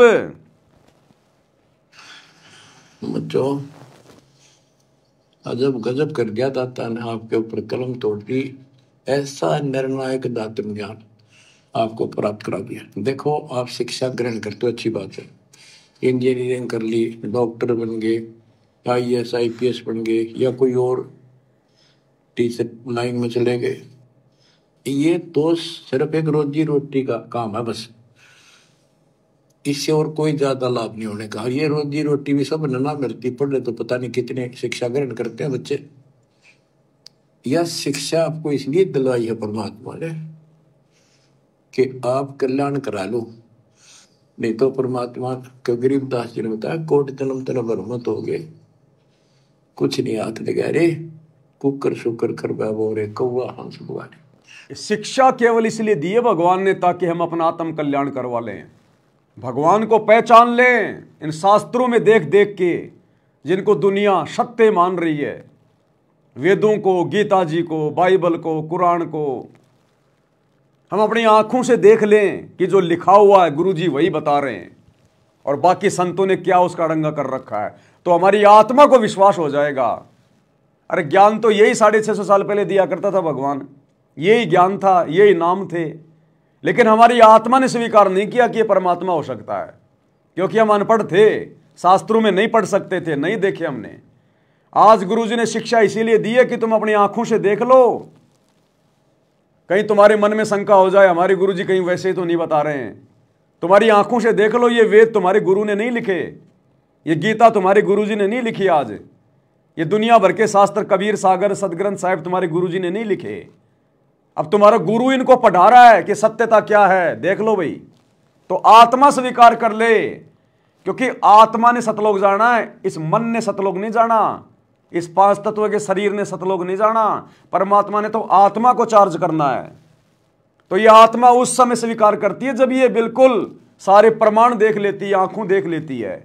इसलिए परमात्मा ने हमें शिक्षित किया, अक्षर ज्ञान दिया, पढ़ाया, वरना इस पढ़ाई का कोई यूज नहीं है, ये पढ़ाई का कोई महत्व ही नहीं है। महत्व होता तो परमात्मा सतयुग में, ये सतयुग में क्यों नहीं दी शिक्षा गुरुदेव ने, त्रेता युग में क्यों नहीं दी शिक्षा, द्वापर में क्यों नहीं दी, कलयुग की जो है मतलब प्रथम पीढ़ी में क्यों नहीं दी, ये वर्तमान में क्यों दी परमात्मा ने शिक्षा? घर घर में सबको शिक्षित किया।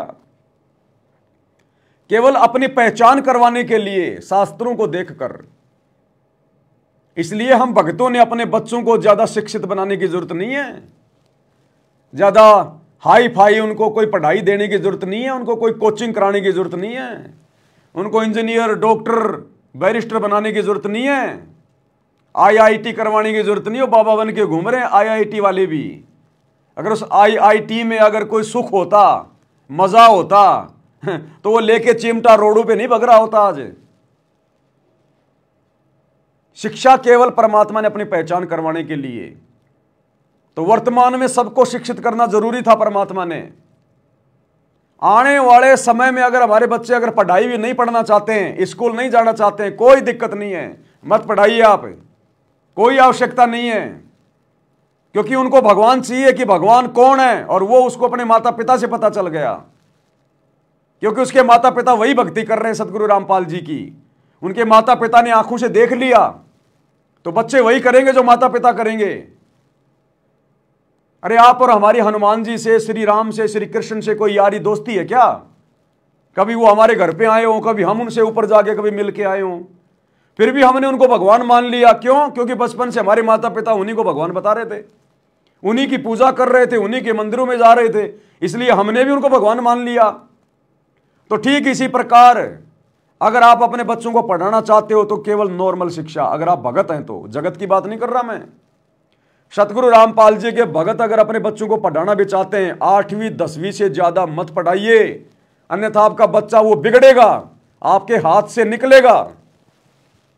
8वीं 10वीं लास्ट पढ़ा दो उसको, लास्ट, क्योंकि वर्तमान वालों को पढ़ाने की थोड़ी जरूरत है।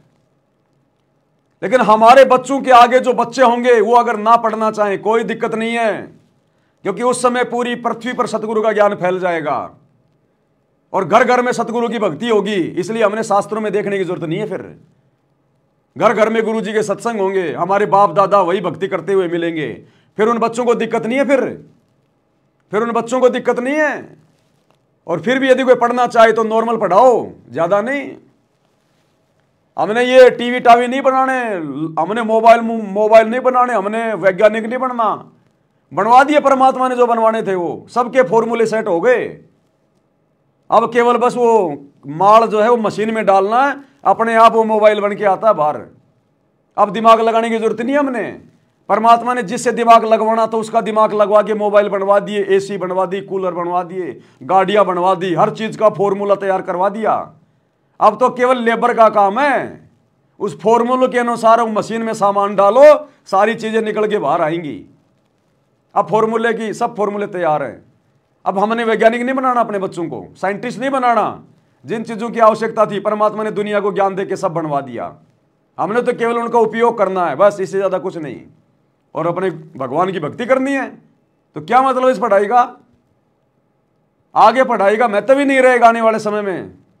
जब सतगुरु का राज आएगा 2028 के बाद, जब से सतयुग शुरू होगा, इस पढ़ाई का कोई महत्व ही नहीं रहेगा। आपकी डिग्री देख के नौकरी नहीं मिलेगी, आपकी भक्ति देख के, आपकी मर्यादा देख के, आपका आचरण देख के, आपका स्वभाव देख के, इस प्रकार से आपको आने वाले समय में लोग अपने काम पे रखेंगे। आपकी डिग्री देख के नहीं रखेंगे। ये डिग्री वालों ने सत्यानाश कर दिया दुनिया का।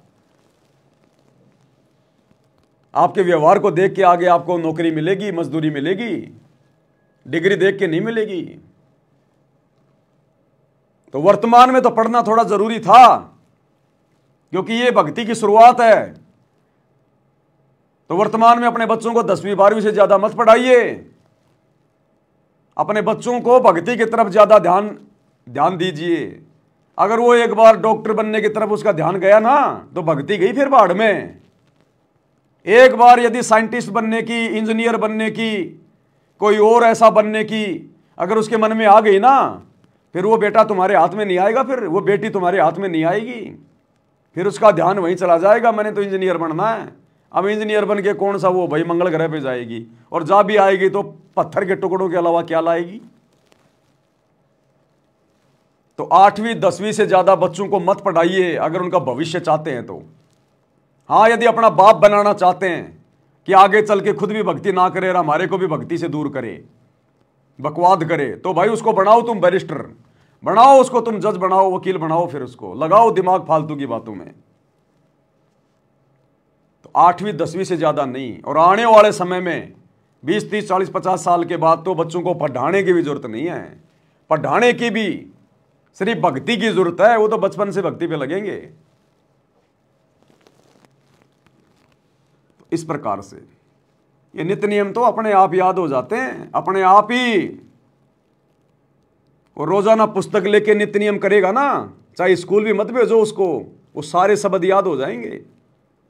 आज भक्तों के घरों में जो छोटे छोटे बच्चे भक्ति बोध हाथ में लेके तीनों समय की आरती करते हैं ना, 8वीं 10वीं के बच्चे भी उतनी सिद्ध, 8वीं 10वीं के बच्चे भी उतनी शुद्ध हिंदी नहीं बोल सकते, इतनी फास्ट हिंदी नहीं पढ़ सकते जितना भक्तों के घरों में छोटे छोटे बच्चे भक्ति बोध लेके पढ़ रहे हैं। क्योंकि उनका रोजाना का नियम है, रिहर्सल है। अरे स्कूल में क्या कराया जाता है, वो हिंदी पढ़ाएंगे, क ख ग क ख ग, हम भी तो वही पढ़ रहे हैं। गिरि परपट्टन वह परलोक है, अदली सतगुरु सार, भक्ति हेत से उतरे पाया हम दीदार। तो बच्चे को आएगा ना समझ में कौन सा शब्द मैं क्या बोल रहा हूं। तो नॉर्मल पढ़ाओ, 8वीं 10वीं पढ़ाओ, इससे ज्यादा नहीं, ताकि बस उसको थोड़ा बहुत व्यावहारिक ज्ञान हो जाए, थोड़ा बहुत उसको जो है पढ़ना लिखना आ जाए, इससे ज्यादा नहीं। अब आजकल के माता पिता ने बच्चों को बेटा पढ़ पढ़ पढ़, अपने बच्चों से अपने सारी उम्मीदें लगा लेते हैं कि बस मेरा भविष्य तो मेरे बेटे के ऊपर है। कोचिंग में भेज दिया, कहीं कोटा भेज दिया, कहीं लंगोटा भेज दिया, और आए दिन वो राजस्थान के कोटा में जहां पर बच्चे कोचिंग के लिए जाते हैं, आए दिन फांसी लगा लगा के मर रहे हैं वो बच्चे, आए दिन फांसी लगा लगा के, बिना भक्ति के। उनको बचपन से एक ही चीज बताई, पढ़ पढ़ पढ़।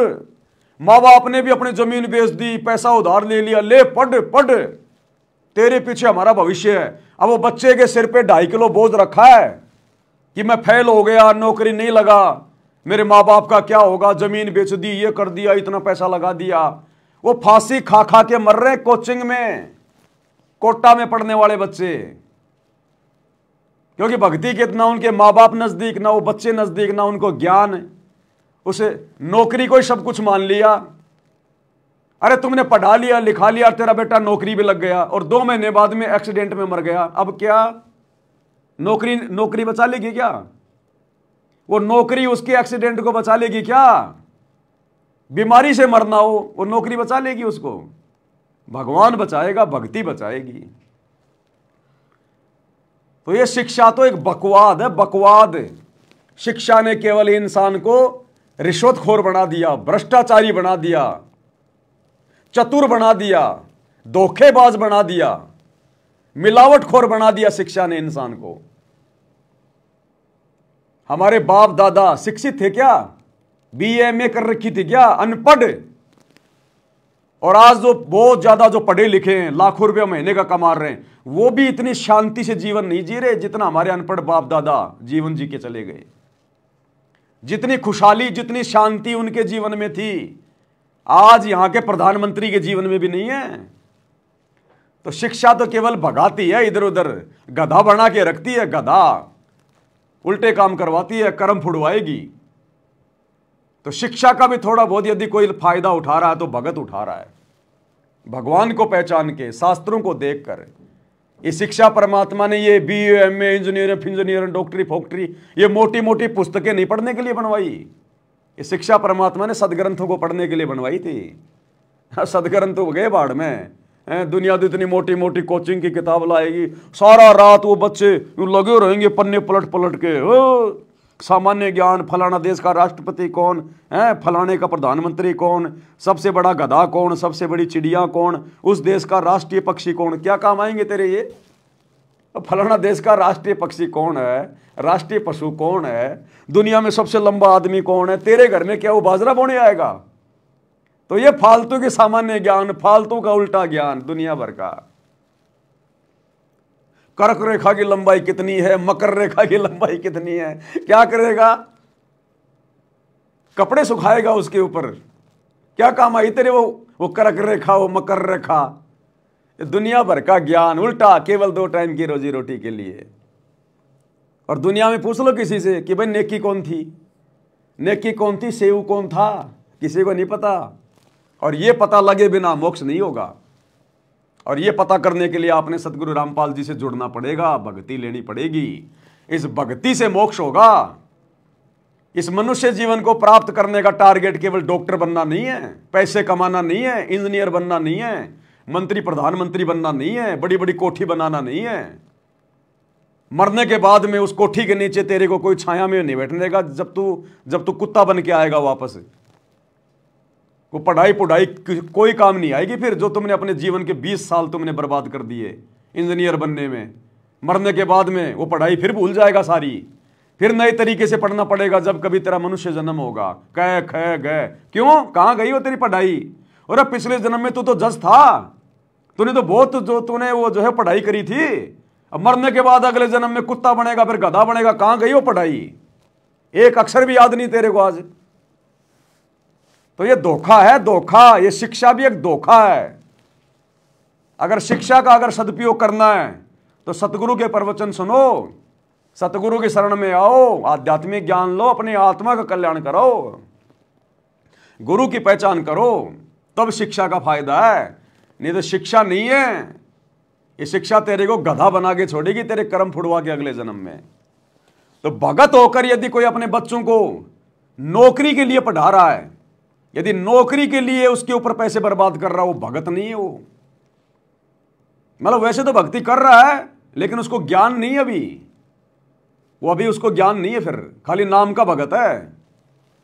ये तो फुल स्टॉप कर दो भैया, मैं नहीं पढ़ाऊंगा, तेरे को पढ़ना तो कमार पढ़। ओ पापा जी मेरा फ्यूचर बर्बाद हो जाएगा। काहे का तेरा फ्यूचर बर्बाद हो जाएगा? कौन से पंडित ने बना दिया कि तू बैरिस्टर बनेगा? बता। और तेरे भाग्य में लिखा है, और तेरा बाप अगर नहीं पढ़ाएगा तो क्या तू बनेगा नहीं?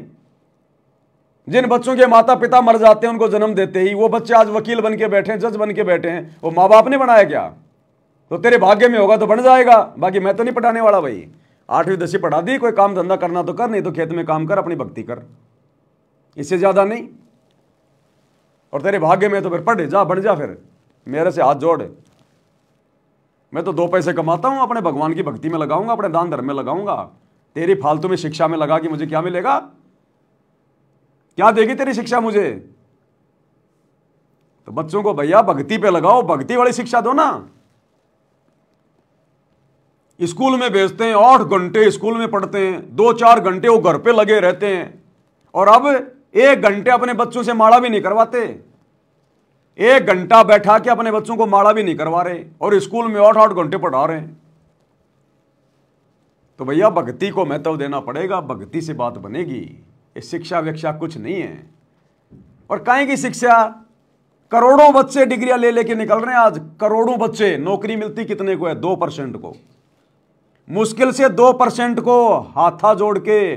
कहीं पे कोई पैसा देना पड़ रहा है, कहीं पे कोई जैक लगाना पड़ रहा है। 100 में से 2 बच्चों को नौकरी मिल रही है। बाकी डिग्रियां ले लेके उनकी पुंगी बजा के बजा रहे हो। पी रोड पे खड़े होके पाने पतासे बेच रहे हैं वो, बीए करने वाले, एमबीए करने वाले, पकोड़े उतार रहे हैं, पकोड़े। अब वो डिग्री को कर लो, गोल मोड़ करके जेब में डाल लो उसको, वो डिग्री दे देगी तुम्हें रोटी। भैया भक्ति से मिलेगा ये रोटी भी मिलेगी ना 2 टाइम की सुख से, भक्ति से मिलेगी, भक्ति से। शिक्षा का महत्व समझो। शिक्षा क्यों दी भगवान ने? आज से पहले क्यों नहीं थी, अब क्यों दी? ये विज्ञान आज से पहले क्यों नहीं थी, अब क्यों दी? ये वैज्ञानिक उपकरण, ये TV, radio, mobile, internet, computer पहले क्यों नहीं थे, अब क्यों दी? क्योंकि अब भक्ति युग है, भक्ति में सहयोग के लिए दी। और यदि इनका बकवाद करेंगे, 2 टाइम की रोजी रोटी तक ही सीमित रहेंगे, नौकरी के लिए ही अगर हम पढ़ेंगे पढ़ाएंगे, कुछ नहीं मिलेगा, कुछ नहीं मिलेगा।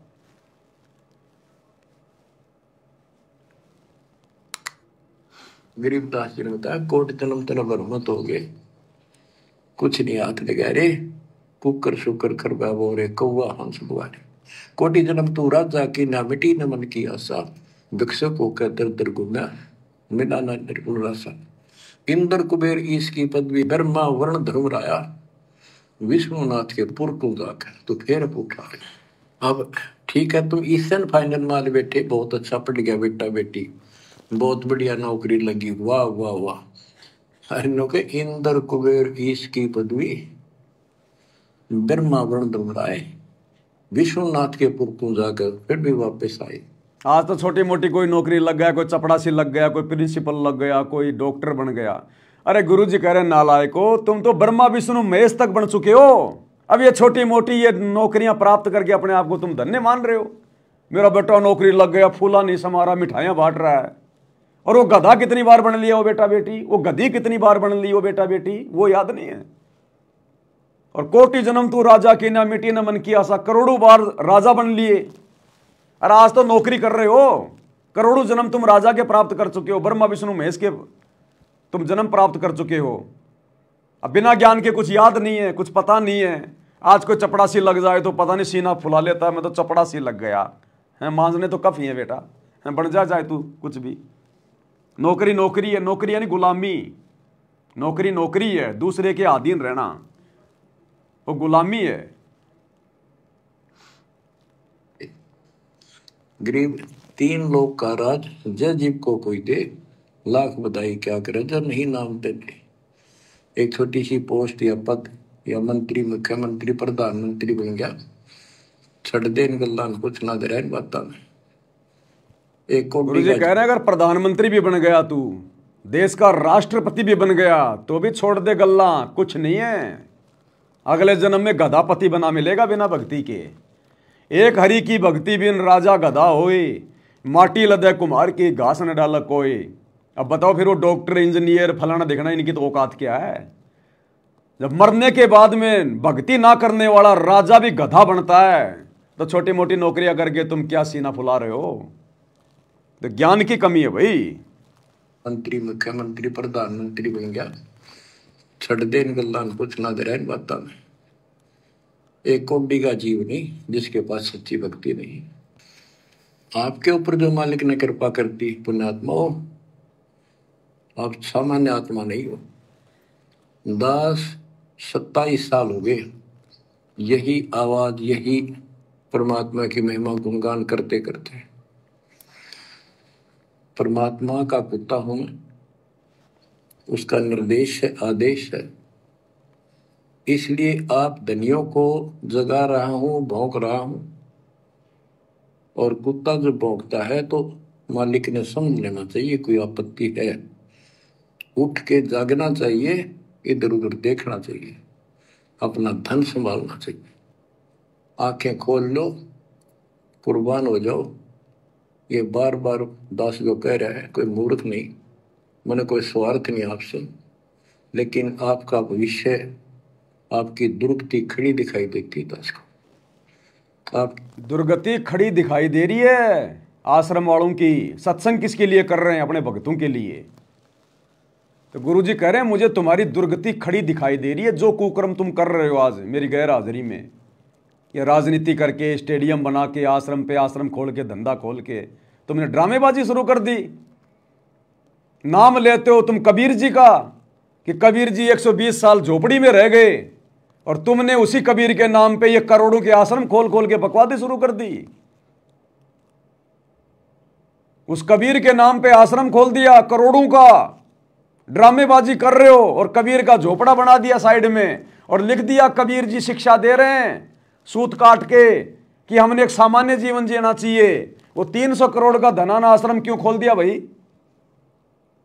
अरे नाम कबीर का, फोटो कबीर की, सूत काट रहा है, झोपड़ी कबीर की कि सामान्य जीवन जीना चाहिए, और ये 100 एकड़ जमीन लेके पटक दी धनाना में। ये क्या है? वो 300 करोड़ का आश्रम बना दिया। वो क्या ड्रामेबाजी है? बनाई कभी कबीर ने? तो ये है ड्रामेबाजी। तो गुरुजी कह रहे हैं मैं सारा देख रहा हूं, तुम्हारा नौटंकी सब कुछ है।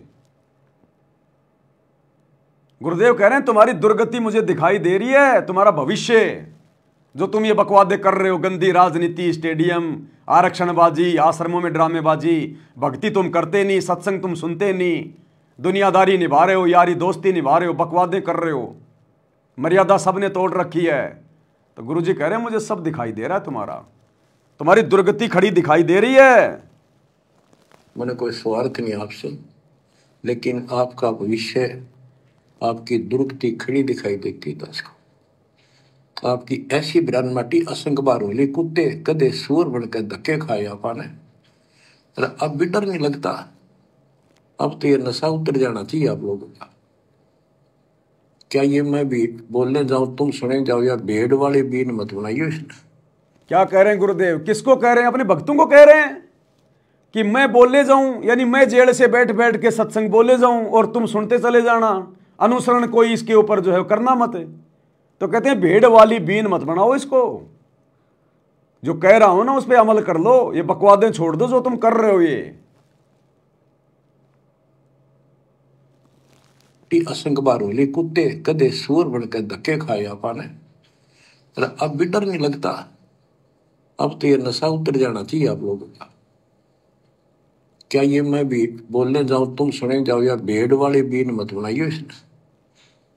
इसका कुर्बान हो, जकड़े जाओ मालिक के साथ, लिपट जाओ, कुर्बान हो जाओ। ये कहने सुन की बात नहीं, ये कर पाट। क्या गरीबदास जी मूर्ख थे इतना मोटा ग्रंथ लिखा? क्या भगवान को लालच था आपसे जो 120 वर्ष तक हमारे बीच में इस गंदे लोक में कष्ट उठाया? आप उसके बच्चे हो, आप उसकी आत्मा हो। वो हमारा बाप है, वही माँ है, वो सब कुछ है, वो भाई है, वही बहन है। तुम्हें माता च पिता, तुम्हें बंधु च सखा, तुम्हें विद्या च द्रविणम, विद्या और धन दाता तू ही है। तोमेव मम सर्वम देव देव, हे देवों के देव, हे मालिकों के मालिक, मेरे तो आप ही सब कुछ हो। ये भाव हो बेटा बच्चों तुम्हारा। और ये भाव गुरुदेव के आशीर्वाद से सत्सेवकों का बना है, सत्सेवकों का, साथ संगत वाले भाई बहनों का। हमारा भाई भी गुरु, हमारा बाप भी गुरु, और आश्रम वालों का तो बाप भी जाट समाज, उनके भाई भी जाट समाज। तभी तो उनकी धर्मशाला बनवा रहे हैं, तभी तो उनके आरक्षण में जाके बैठ रहे हैं, तभी तो गुंडों की सीबीआई जांच का समर्थन कर रहे हैं, तभी तो भक्तों का खून पसीने का पैसा, ज्योति पाठ का पैसा, करोड़ों रुपया उनको चंदे के रूप में दे रहे हैं, करोड़ों में उनकी धर्मशाला बनवा रहे हैं। क्योंकि इनका तो बाप भी जाट समाज हरियाणा का, और इनके तो भाई भी जाट समाज वाले। भगत तो केवल पैसे कमाने की मशीन है कि भगत समाज तो भेड़ बकरियां हैं, गुरु जी के आड़ में पैसे कमा लो बस ज्योति पाठ के, और लुटाओ अपने समाज के ऊपर। ये वो पिता है, ये बाप भी यही है, माँ भी हमारा यही है, ये हमारा भाई भी यही है, सच्चा साथी सखा फ्रेंड भी यही है। अगर विचार करोगे तो जिनके ऊपर मुंह धोए बैठे हो, जिनके ऊपर तुम सारा मान रहे हो, चाहे आपका प्रधानमंत्री मित्र है, प्रधानमंत्री मर जाता है कि सारा था उसका। अब बताओ, गुरुजी कह रहे हैं जिसके ऊपर तुम मुंह धो के बैठे हो, अपना सहारा मान रहे हो, प्रधानमंत्री, कल को तेरी मृत्यु हो गई, वो क्या सहारा देगा तेरे को प्रधानमंत्री? तो ये बात कहने वाला गुरु क्या नरेंद्र मोदी की रैली में अपने भक्तों को धक्के खाने के लिए भेजेगा क्या? आदेश देगा क्या गंदी राजनीति का? तो किसने आदेश दिया? ये गुरु के परिवार ने, काल के एजेंटों ने, भक्तों की मर्यादा तोड़वाने के लिए, उनके कर्म फुड़वाने के लिए। ये गुरु तो साफ कह रहा है कि प्रधानमंत्री भले तेरा मित्र है, वो भी तेरे कोई काम नहीं आएगा अगर तू मर्यादा तोड़ के भक्ति करेगा या भक्ति नहीं करेगा। तो बताओ, ये गुरु क्या नरेंद्र मोदी की गोहाना सोनीपत की रैली में भक्तों को बसों में बैठकर जाने के आदेश देगा क्या? मध्य प्रदेश की भोपाल की नरेंद्र मोदी की रैली में जाने के आदेश देगा क्या? बात बात पे राजनीतिक पार्टियों को वोट डालने का आदेश देगा क्या? जो प्रधानमंत्री को भी रिजेक्ट कर रहा है कि वो भी तेरे कुछ काम नहीं आएगा, तो उनके पीछे दौड़ाएगा अपने भक्तों को? तो कौन दौड़ा रहा है? काल। किसके माध्यम से? गुरु के परिवार के माध्यम से, कोऑर्डिनेटरों के माध्यम से। जिनके ऊपर मुंह धोए बैठे हो, जिनके ऊपर तुम सारा मान रहे हो, चाहे आपका प्रधानमंत्री मित्र है, प्रधानमंत्री मर जाता है कि सारा था उसका, खुद मौत होगी कि रक्षा करी उसने प्रधानमंत्री ने। और ये परमात्मा या भी साथी, संसार छोड़ के जाओगे बच्चों तो भी साथी। गुरु रामपाल मेरा हरदम साथी, रहे शब्द रूप में साथ, चरण में रखना जी। भोग लगाऊं महिमा गाऊं, साथ संगति से जुड़ो, तब पता चलेगा। ये सारे शब्द बने हुए हैं गुरु की महिमा के कि गुरु रामपाल मेरा हरदम साथी रहे शब्द रूप में साथ। तो गुरु जी क्या कह रहे हैं, गुरु यहां भी साथी और गुरु आगे भी साथी। रक्षा करी प्रधानमंत्री ने, और ये परमात्मा यहाँ भी साथी, संसार छोड़ के जाओगे बच्चों तो भी साथी। ऐसे साथी को भूल के आंख बंद करके बैठे हो, खोल लो इन आंखों में, खोल लो बच्चों, मर बैठो इस मालिक को पाने के लिए। अर्थात अभी भक्तों की आंखें खुली नहीं है, अभी भक्तों ने अपने गुरु को पहचाना नहीं है, तभी तो कह रहे हैं कि बच्चे आंखें खोलो। कब तक तुम कुतिया के बच्चों की तरह आंखें बंद करके लेटे रहोगे? कुतिया के बच्चे 8-10 दिन बाद जाके आंखें खोलते हैं, और जब तक उनकी आंखें बंद हैं, चाहे सूरी का दूध पिलाओ चाहे कुतिया का दूध पिलाओ, उन्हें पता ही नहीं। तो भक्तों की तो आंखें बंद हैं, चाहे राजनीति कराओ, चाहे जाटों की धर्मशाला बनाओ, चाहे गुंडों की सीबीआई जांच कराओ, चाहे स्टेडियम बनाओ, चाहे रंगोली बनाओ, चाहे आश्रमों में पाखंड करो, कुछ पता नहीं है इन्हें। अभी तो कुतिया के बच्चों की तरह आंखें बंद है संगत की। तो गुरु जी कह रहे आंखें खोलो, कब खोलोगे फिर? तुम्हारे गुरु का तो वापस सतलुज जाने का टाइम हो गया, तुम आंखें बंद करके पड़े हो। थोड़ा बहुत अपनी माँ का भी दूध पी लो, या फिर कुतिया का दूध पीते रहोगे, राजनेताओं की रैलियों में धक्के खाते रहोगे। खोल लो इन आंखों में, खोल लो बच्चों, मर बैठो इस मालिक को पाने के लिए। परमात्मा आपको सद्बुद्धि दे, आपके गंदे लोक की याद सदा बनी रहे, आपका भविष्य नरक बढ़ने से बचे, आपको मोक्ष दे दाता सत साहिब।